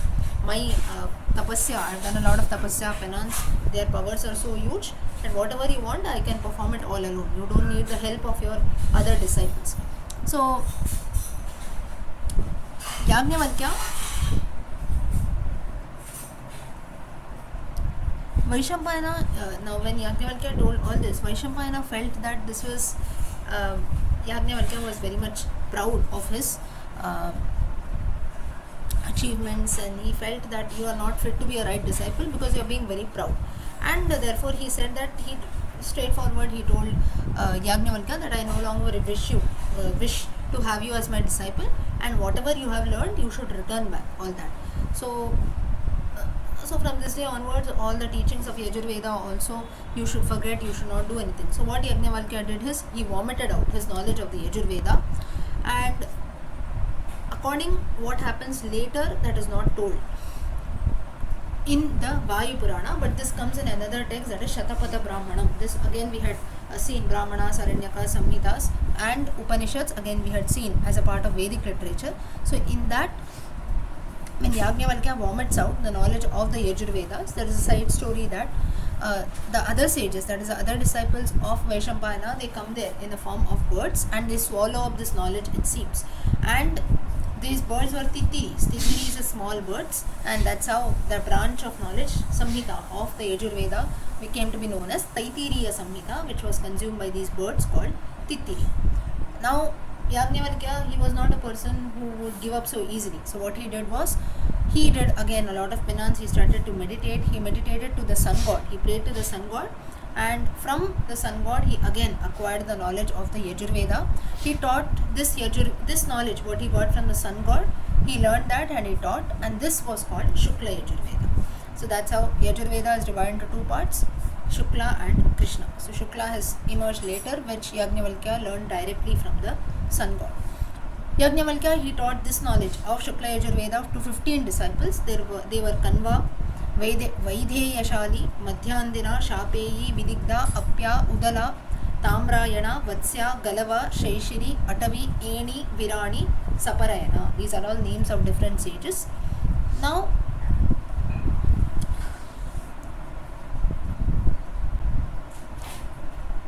the original question comes at why were Vaishampayana's disciples, they were known as Charakas. Now the word acharana meaning an act, that is to do something. So Vaishampayana, he had committed an act of killing a Brahmana because he had not attended the assembly that was organized in the Himalayas to talk about a sacrifice or so. So that's how the reason his disciples, Acharanam was an act that was being done. So Vaishampayana had committed an act of killing a Brahmana. So therefore his disciples came to be known as Charaka. So from Acharanam the word has come as Charakas. Then Lomaharshana, he also told the sages that now Yajnavalkya has taught the Yajurveda to his disciples. Paila has taught Rigveda to his disciples. I also have taught the knowledge of the Puranas to 6 of my disciples. They were Sumati, Bharadwaja, Akriti Prana, Maitreya, Savarani, Susharma. And Lomaharshana next told that sages of the different Manvantaras, they are also different. Now different Manvantaras names we have already seen. First Manu and different Manus that were there. 6 Manvantaras are already done. First Manu was Swayambhuva, second was Swarochisha, then the different gods also that were there. Then Saptarishi, 7 sages also keep changing as per the different Manvantaras. Further,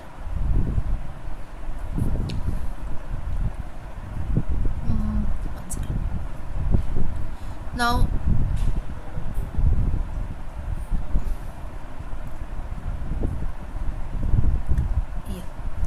so in detail in the Vayu Purana, you have the names again, that is repeated of all the different Manvantaras, the different each Manu, and then all the 7 sages, Saptarishis for each of the Manvantaras that are there, that also has been repeated.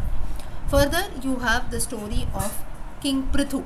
King Prithu, who is considered to be an Amshavatara or a minor avatara of Lord Vishnu. He was a son of Vena, an evil person. And further, Chakshusha is again a king who was there, and Chakshusha's descendant was this king Manu, was this king Prithu. And Chakshusha, he had another son, his name was Uru, and Uru had another son Anga.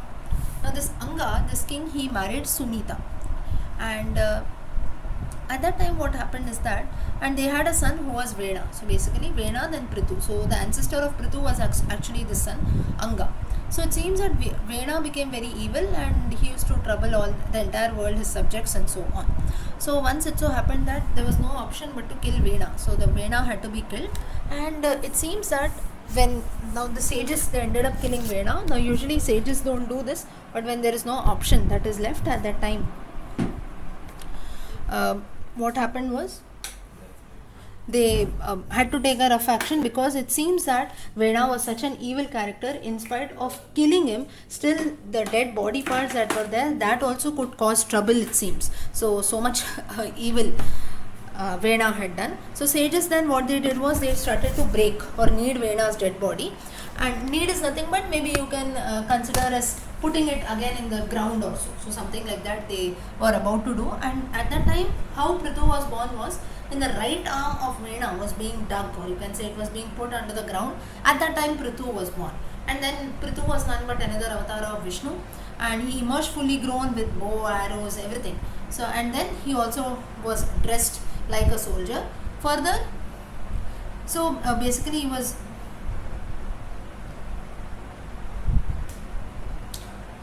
you can consider to be like a fully grown man, who was there, a fully grown king also, and his radiance, he looked very bright.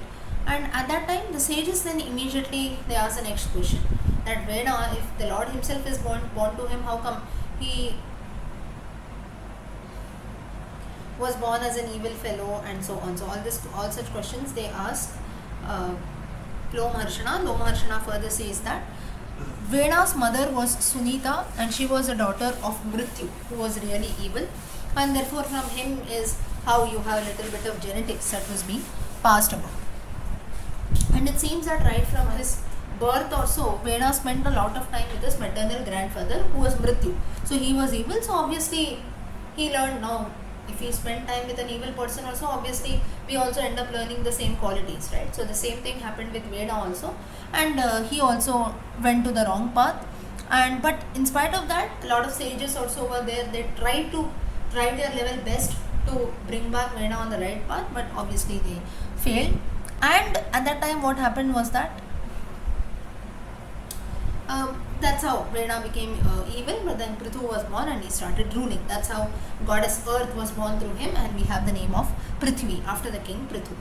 Then with this story ends. So like this, it's the Vayu Purana, if you see, and major other Puranas also, it is like a question answer session that takes place between sages and Lo Maharshana, who was a propounder of Vedas, of the Puranas. Sorry. Now next, after Prithu was born, what happened was that now Vena, though he was a ruler, he was a very evil king, so he did not care about the subjects at all, and all the subjects were very unhappy. So first, now when Prithu had come in, the first thing that all the people they told is, first all the subjects went to the king and they told Prithu that first you tell us some way to make a living, because now it is very difficult for us to lead a life. We are not even able to do some work or even fill our stomachs. So first you tell us some way out so that we can make a living. So firstly, because in those times it seems that Veda did not do anything, and that's the reason why people could not even maybe practice agriculture, animal husbandry, nothing at all could be done. So first Prithu, what he did was he leveled down the earth, and so that people can maybe start growing crops, they can fill their stomachs or a living for themselves. But looking at this earth, Bhumi Devi, she assumed the form of a cow and she started running here and there. This angered Prithu, and he told the earth that he took a bow in his hand and he started following earth. Wherever she started running, she did not allow the tilling or people to work on it, so she started running here and there, and Prithu also started following her, and he decided to even kill Mother Earth. Finally, the earth felt that I cannot run anymore, and she asked for refuge. She tells that, please, you do not kill me, I am a woman, and killing a woman is a crime as per Shastras. Besides, if you kill me, how will your subjects make a living, and so on. And he asks, she tells at the time that I have taken the form of a cow. So what you do is you milk me so that everyone can attain living. Prithu did whatever was told. He milked the earth, and as a result of this milking, it seems that small seeds of food grains came out of that, and that's how people could make a living out of this. People used Prithu. He also leveled down the earth, ensured that crops are grown. Villages, cities also started growing. Then agriculture, animal husbandry, trade, all such occupations also started growing. And after this was, so Prithu almost accepted Prithvi in the form of the cow as his own daughter. That's how earth gets her name as Prithvi. So it seems that the earth, Bhumi Devi, whenever she adopted, in every Manvantara, she used to assume the form of a cow, and in every Manvantara, she used to be milked, it seems. That's the reason why all of us also, milk is considered to be a very essential part of our lives. Now there can be, until and unless you are a vegan or so, you cannot say that you don't consume milk, right? So milking the cows, and that's a main purpose why many people, even in villages today also, if you go, why do people keep cows with them? Because milk is something, milk and milk products are an essential part of our life. The tradition has started from here. Next, you have the story of the Prachetas. Prithu had a son, his name was Antardhana, his son was Havirdhana, and Havirdhana's son was Prachinabarhi. So Prithu's descendants were Prachinabarhi. Prachinabarhi, he married Savarna, who is the daughter of the ocean god. Prachinabarhi and Savarna, they had 10 sons who were known as the Prachetas. Now all these Prachetas, they were interested in meditating. So they were almost yogis. They performed thousands of years of tapasya under the ocean and so on. Now basically they were born in the royal family. They were supposed to rule the earth. But their behavior was they wanted to do a lot of tapasya and so on. So, and as long as they were engrossed in meditation, they did not rule the earth. So now the earth did not have a ruler, so no administration, nothing used to happen, and earth became dense, it seems, with thick forests. Thick forests started growing everywhere, trees grew everywhere, the wind stopped blowing. That is, there was no place for the wind to blow, it seems, because the entire earth was filled with thick forests, thick trees, so no place for wind to blow. And for 10,000 years, the Prachetas meditated, but the subjects started suffering. Now the news finally reached the Prachetas, and they became very angry. And it seems that the fury, that is in their anger, they burnt up all the trees that was there. Now Soma was the god of trees in those times. Soma is nothing but the moon god. So when Soma saw that all the trees were being burnt, he tried to cool down the Prachetas, and he told that you would stop being angry. Now your meditation part is done. Now it is time for you to get married, beget children and so on, so that the world will start getting populated, your creation will increase, your own family dynasty also will increase, and I have with me a woman whom I know as Marisha, who's the daughter of the trees. You can accept her as your wife. The 10 Prachetas, they married Marisha and the son Daksha was born. We have already seen the story of Daksha Prajapati. Daksha had a lot of descendants who are mentioned, lot of the 27 Nakshatras, Sati Devi and so on. Daksha, he married, now another version of Daksha's story that is mentioned here.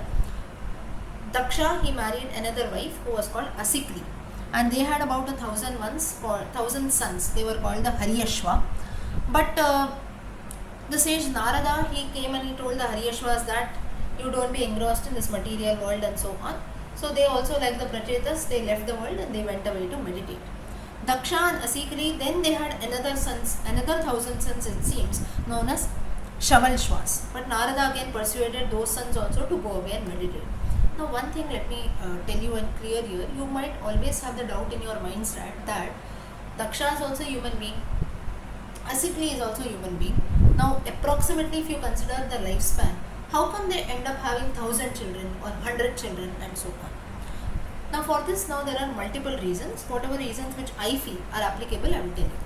First of all, now we are talking about the story not in the Kali Yuga. This is point number 1. In Kali Yuga, the lifespan is about 100 years or so. But still, if you see maybe about 2 or 3 generations back, you see that the population that is in one family to one set of parents, about 13 to 15 children were being born, right? So that is almost, now 9 months roughly if you consider, almost every year or so, that is 13 to 15 years, a woman spends her life in begetting children, right? So this is roughly which we have the period. Now if you consider max to max, say for example roughly from the age of 12 or so, 12, 13 till the age of 50, if you consider max, it will be about 30 to 37. Roughly if you even consider the figure to be 40. Then you have even twins, this, that, whatever it is. Still it cannot, like it becomes beyond our imagination for a woman. Now every year, that is I'm considering from the puberty ages, roughly till 12 to 50 if you consider. Still it cannot go beyond 50 or 100 and so on, right? So it becomes very difficult, and in fact if you see, every year, like especially children who are born immediately, whenever a child is to be born, even the doctor also sometimes does tell us, right? Children should not be born immediately. That is, the first child is born, after that there should be a minimum gap of at least 1 year and then the second child should be born. Because it seems that all this is little bit mentioned in our own scriptures and very true to medical science also, because when a child is born, after one child is born, it takes some time for the woman's body to recover. And then you plan for the second child also, so that's the reason why there should always be a gap. Otherwise it leads to some problems at times. So considering all this also, max to max, if you consider, it cannot be more than 30-40 children. So for us, even if you think of this, it becomes difficult. So then how come these people, they end up begetting 1,000 children, again 1,000 children, or even the Kauravas for that matter 100 children? So we must not question this and feel that this itself shows or seems to be like a fairy tale. So Kali Yuga is 100 years span that is there. So therefore for us maximum it can be 30 or 40, beyond that no. Whereas in the Satya Yuga you have, in the Treta Yuga you have Rama, who lived for about 10,000, 11,000 years, that is there.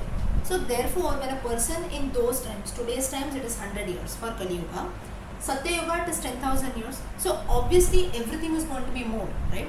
So if lifespan is 100 years, of course begetting children and so on also, that amount also reduces. Whereas in Treta Yuga the lifespan is more, even the ability or to procure more children is obviously going to be more. Then the Dwapara Yuga again it is going to be more, and even the physical strength also was more. Even the height that you consider, today people are not more than 6 feet. It is or people who are more than 6 feet, we consider them to be abnormal, right? Like this, so tall he is. It is good to be tall, but then abnormally if you are tall, it again leads to problems. Whereas Rama, he was almost 8 feet. Hanuman, he was almost close to 10 feet. All this is mentioned. Ajarabahu is the name for Rama. His hands used to touch his knees. All of you can try for yourself. You cannot do that.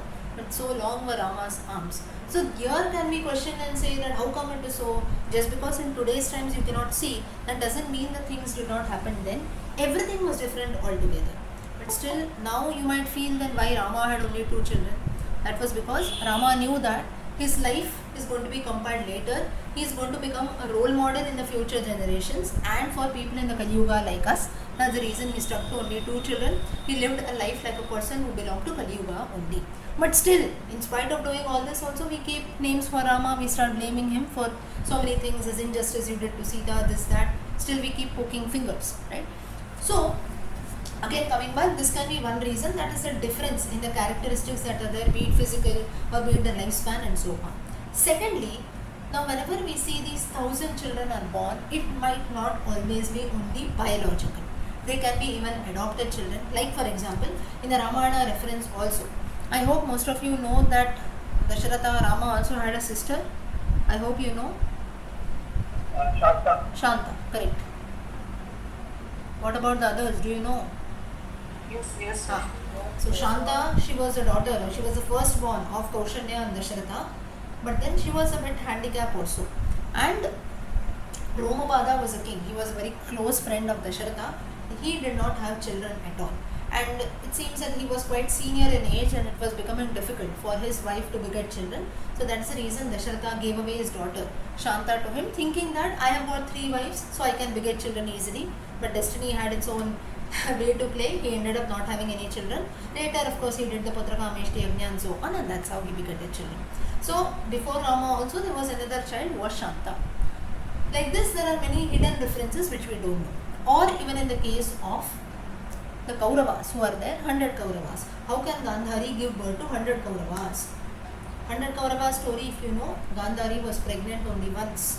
But it so happened that at the time when Duryodhana was to be born, the firstborn was about to be born, the first child, Kunti was also pregnant at the same time.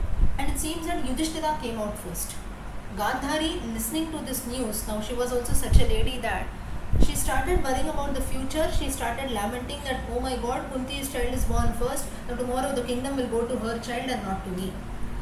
She was not happy that her own child is going to be born, nor she was happy that her own sister-in-law also, she has begetted a son or so on. She was not happy for all that. Thing that came to her mind was, tomorrow the property rights will go to her son. This was a tension. So you see the Mahabharata, it starts with this point only. So in that, you can say in that sorrow, when she was lamenting, she ended up hitting her stomach. So when she ended up hitting the stomach, now it was almost 9 months, but still Kunti went into labor first, it seems. Gandhari did not go into labor. So the time had not yet come. But still, when she hit her stomach in force, when she was lamenting, she wailed out. In that, what happened was, she hit her stomach in force. The fetus that was there inside her stomach fell down, it seems, and it was just a piece of flesh. Second reason came for Gandhari to lament, thinking that, oh my God, I lost my son, I lost the child completely. At that time, Vedavyasa comes there. Now, Vedavyasa, if you see, Dhritarashtra, Pandu and Vidura were born through Vedavyasa only, correct. So, Shanta was married to Rishyashringa, correct. So, it seems that, where was I? I lost the track. So, Vedavyasa, he was only the ancestor of you can say he belonged to the same family. So, through him only Dhritarashtra, Vidura and Pandu, all 3 brothers were born through Vyasa. So, therefore, at that time he comes there and he tells. So, he was actually the grandfather of the Kauravas and Pandavas. So, when he saw the piece of flesh that was there, he cut the fetus into 100 equal parts. He put them in coconut shells. He chanted some mantras also. Now, they were like divine potions. Potions. Just as today we have something called surrogacy or in vitro fertilization, all such things. Vyasa was the first one who did that. Then IVF. So more than IVF, you can consider this to be like test tube baby. We have something called test tube babies, right? So in a test tube you put something, and that's how, I think in India also a few years back you had the first test tube baby. So this first thing, only in those times it was not a test tube, it was a coconut shell. Now when we say mantras also, it is not again just mere religious or spiritual mantras. It is just whatever Vyasa knew. There were some mantras or chants that were being told. Just as whenever a test tube baby has to be grown, you add some chemicals and so on. Similarly, Vyasa also did a few things, and that's how 100 Kauravas were born. So Duryodhana, Dushasana, Dushala and so on, a list of 100 Kauravas. So 100 different coconut shells. In all of that he developed, he put some potions also, divine potions. That's how every child, the piece of flesh developed into 100 children. That's how the 100 Kauravas were born. So Kunti did not biologically give birth to 100 children. It was only one, but that's how it got divided. So like this, there are 2 examples that I gave you. One is difference in the yuga, difference in the time period, therefore the characteristics, everything can change. And secondly, like the Mahabharata, it can be even this way also. Like maybe through the biological process, a woman would have gone once, but maybe some situation like this would have happened. Or maybe the third reason is you adopt from people also. Like Dasharatha had given away his daughter. So therefore, whenever we say that there are thousand daughters, or you can say 100 children are born, we must not always assume that these are all just fairy tales or fiction stories that are there. The reason is we don't know the reason behind it. So before terming anything as false, we must know the right reasons. So here also it might be something like this. So Daksha and Asikli, they had about 1,000 sons, Haryashva, and then they all went away to meditate as told by Narada. So now we come back to the Vayu Purana. Now all this story that I told you about the Mahabharata, Kauravas and so on, it is not a part of Vayu Purana. Please note. Just to explain why 1,000 or 100, when this number comes, sometimes we are confused, right? How come such things do happen? So for that I just give you a reference from other stories that are there from the Mahabharata and so on. But there is no reference in the Vayu Purana. Vayu Purana talks about the story of Prachetas. So Daksha, he married another woman, Asikli. They had 1,000 sons called Haryashva. They went to the forest to meditate. They had another 1,000 sons called the Shalvalshvas. They also went away to meditate. Again, Narada came and told them.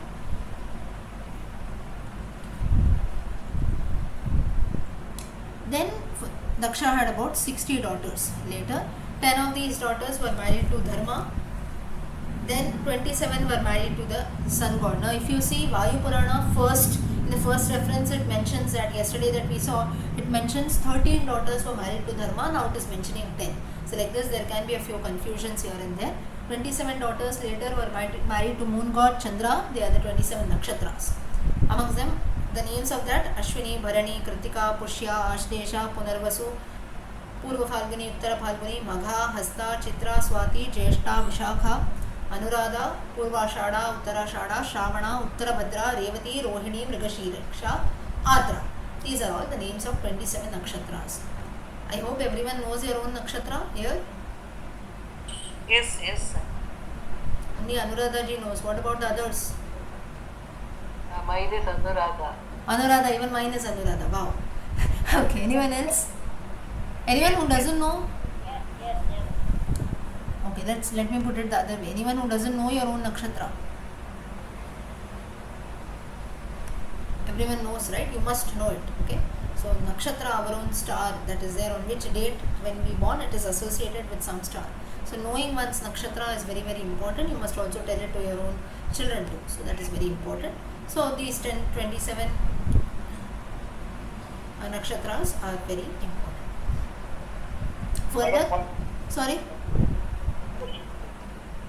what you are saying? I'm not able to hear you, Sanjeev ji. Can I ask something? I want to ask something. Yes, ask. Madam, the God of Puranas, it seems that Dushala was not Dushala. She was a sister of the Kauravas. therefore, unlike one, it doesn't work or unlike one earlier than one. Sanjay ji, your voice is not clear. Maybe you can type the message. I think that is more preferable. Yeah, because I am not able to hear you properly. Okay, so I will continue. You just type the message, or maybe you ask me later. I'll let you know. Yeah. Okay. So 27 daughters were married to the moon god Chandra. They are the 27 nakshatras. 14 daughters were born to sage Kashyapa, and it seems that all the living beings on this earth, they have come from Kashyapa. That is from the descendants of these 14 daughters from Kashyapa. The daughters who are married to Kashyapa were Aditi, Aditi, the mother of the gods, Diti, the mother of Daityas, Danu, the mother of Danavas, Arishta, Surasa, Surabhi, mother of cows, Vinata, mother of eagles, Tamra, Krodhashva, Ira, Kadru, mother of snakes, and Muni. Then Aditi had 12 sons known as Adityas, they were the gods. Surabhi, she pleased Shiva with her tapasya, she obtained the 11 Rudras as her children. She was also the mother of all cattle, cows, buffaloes, horses, and animals. Now all this reference also comes in the Ramayana with Jatayu. He himself, he talks about his lineage. So at that time he also talks about all this, how the living creation has come in. Further, you have now, if you see, the Vayu Purana alone mentions that the 11 Rudras were born to Surabhi, or the 11 Rudras were considered to be the children of Surabhi. So in all other Puranas, you have Surabhi to be the mother of only cattle, that is horses, cows, buffaloes and so on. But Vayu Purana, it refers to even the 11 Rudras having their mother as Surabhi. Diti's children were the Daityas, demons. Diti had originally two sons, Hiranyaksha, Hiranyakashipu. Hiranyakashipu was the elder. Some Puranas say that Hiranyaksha was the elder. So you see, Vayu Purana is conflicting in many aspects. Kashyapa, once he organized a great sacrifice, and great Ashwamedha sacrifice. All the gods, sages, everyone, they came to attend. And at that time what happened was, for the chief priest who was to perform the sacrifice, a golden throne was being kept. Diti, the mother of the Daityas, she was also present there. And it seems that she was bearing a child inside her womb for about 10,000 years. And when all the arrangements, everything had been made for the sacrifice, all of a sudden the baby was born. And the new baby, it seems that it went and it sat on the throne. It ascended the throne and immediately it began to recite the Vedas, it seems. And this baby was who was called as Hiranyakashipu. So this is the background story of Hiranyakashipu. Hiranyakashipu, it seems that he hung himself upside down for about 1 lakh years, and he did tapasya to Lord Brahma. And throughout this period he fasted and so on. Now, such ghora tapasya had pleased Brahma, and he asked a boon that I should only be great, nobody should kill me and so on. He started to trouble the world, and ultimately he was killed. The greatest devotee of Vishnu, Prahlada, was born to him. He was killed by Lord Vishnu in his Narsimha Avatara. And Hiranyakashipu, Narsimha Avatara story is again given in detail in other Puranas. Vayu Purana just gives this much reference. Further, you have Hiranyakashipu had about 4 sons. Popularly we know only one, who is Prahlada, but he had 4 sons: Prahlada, Anullada, Samlada and Hlada. Hlada, Hlada. Hlada's son was Sunda, and Sunda's son was Tadaka. And Sunda's wife was Tadaka. Tadaka is none but the demoness who was killed by Rama in the Ramayana. So Tadaka, and her son was Mukha, and Mukha, he was killed by Arjuna in the Mahabharata. I repeat, Hiranyakashipu, he had 4 sons: Prahlada, Anullada, Samlada, Hlada. Hlada had a son Sunda. Sunda's wife was Taraka, the demoness Taraka, who was killed by Rama in the Ramayana. And Tadaka, she had a son Mukha, who was killed by Arjuna from the Mahabharata reference. So this is how the lineage goes about. And Hiranyakashipu's brother Prahlada, Prahlada's son was Virochana. Virochana's son was Mahabali. He was defeated by Vishnu. His pride was brought down by Vishnu in his Vamana Avatara. And Bali, he had a son called Vana. Then Hiranyakashipu's brother Hiranyaksha had about 5 sons: Utkara, Shakuni, Kalanabha, Mahanabha, Bhuta Santapana. Now there are some references which say that Hiranyaksha did not have any son at all. He adopted Andhaka as his son. So this is another part of the story. Hiranyaksha was killed by Vishnu in his Varaha Avatara in the form of a wild boar. Hiranyakashipu and Hiranyaksha, they had a sister called Simhika, and it seems that she noticed, now Diti, she saw that her sons, the Daityas, they were always being oppressed. They were suffering a lot at the hands of the gods and so on, often that too with the help of Lord Vishnu. So what she did was, she did a lot of things in order to please her husband Kashyapa, so that she can take some boons from her husband, saying that my sons, let them always be safe and so on. So Kashyapa eventually he became very satisfied and happy with her tapasya, and he asks Diti that you ask for any boon. At that time Diti says that I want a boon wherein my son, I should have a son who should be able to kill Indra, the king of gods. So this is a boon that she asks Kashyapa. Now this seemed to be a bit awkward for Kashyapa, because ultimately even the gods were also his sons only, from his other wife Aditi. So now he was in a very awkward situation. So he told Diti that immediately it is difficult for me to grant you this boon, because now I am in a you can say, in a very confused situation. So for 1 year, not 1 year, sorry, for about 100 years, you observe a lot of cleanliness. That is cleanliness, severe penance, tapasya, ghora vrata, everything. So if you succeed in doing this, then you would surely give birth to a son who will be able to kill Indra. But in case you fail also, then the son who will be born to you will become Indra's friend and very close companion. So this condition Diti accepted, and she started to perform a lot of tapasya. She ensured cleanliness, penance, so no disturbance at all in whatever she did. But Indra immediately got to know what Diti was up to, and obviously he was very afraid. So what he did was, some or the other way, he was looking so that he should commit some crime, some unclean act, so that she will be, you can say, unsuccessful in her tapasya, and Kashyapa will not grant her any boon, and he can be safe. So it seems that 90 of the 100 years had almost passed. Diti was doing everything well. There was nothing that was being wrong in her part. And that was then that what happened was, Diti made her first mistake. What was that?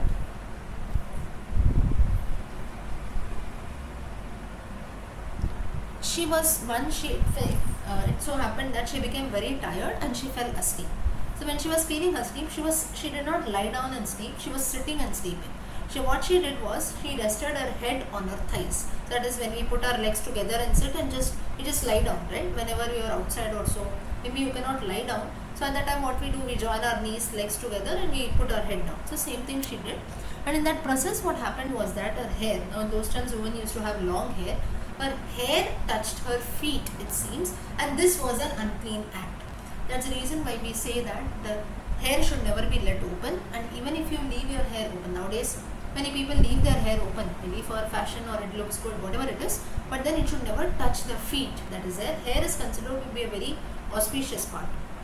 And it so happened, immediately Indra saw this, he seized this opportunity to point out this mistake.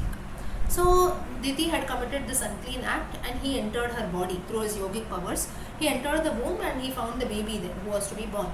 Indra, he took a vajra, and that is somewhat like a thunderbolt or so, and he sliced up the baby. He cut the baby into 7 parts. And the parts inside, they began to cry. And Indra told them, Maruda, Maruda, meaning don't cry, don't cry. But the parts, obviously, they started to cry, and Indra cut each of those parts into 7 more sections. So now in all there are 49 parts. These 49 parts are nothing but the 49 maruts. Maruda, Maruda, he says ultimately that Maruda is transformed into maruts. Maruts is nothing but wind, that is you have. So 49 maruts are there in all. Meanwhile, Diti woke up and she begged Indra not to kill her sons. Indra agreed. The sons were born, and because of the words that Indra had uttered, as I told you, they came to be known as maruts, and they became friends and companions of Indra, like Kashyapa's boon. If you do some unclean act or so, then it will not be the killer of Indra, they will become the friends of Indra. So the same thing happened, and they were given the status of gods, the 49 maruts. Now Kashyapa had other children also. So Danu was another wife. The Danavas or demons were born to her. Muni gave birth to Gandharvas and Apsaras, that is the singers and dancers of heaven respectively. Vinita had 2 sons. Vinata, she had 2 sons, Aruna and Garuda. Aruna was a charioteer of the sun god. Some people give this reference. And Garuda, eagles. Their sisters were the mother of all the birds. They had a few other sisters also, Garuda and so on. So they were the mother of all the birds. Further, you have Kadru, who gave birth to snakes. Nagas, chief among them Sheshanaga, Vasuki and Takshaka. Khasa, she gave birth to sons. They were extremely ugly. And Yakshas, they were demigods who were all companions of god Kubera. They came from their elder brother, and they were the Rakshasas. So basically you can see Khasa, she gave birth to sons who were extremely ugly. So Yakshas, they have descended from them, like that you have a side reference. Surasa, sons were other Rakshasas, and she was the mother of all trees and herbs. Ira was the mother of all trees and herbs. Surasa's sons were also Rakshasas. Ira was the next wife of Kashyapa, who was the mother of all trees and herbs. Krodhavasha, she gave birth to ghosts, Pishachas. Tamra's children were wild animals. So like this, if you see the living creation, this is how it started growing. Next, now the sages asks, who are ancestors? What exactly are ancestors? Why is a person called Pitru? Or why, what is a Pitru Ridam? Why are they worshipped? Why do we have a lot of importance for our ancestors? All that is mentioned in the next part of Vayu Purana. So today time is up. We will stop here.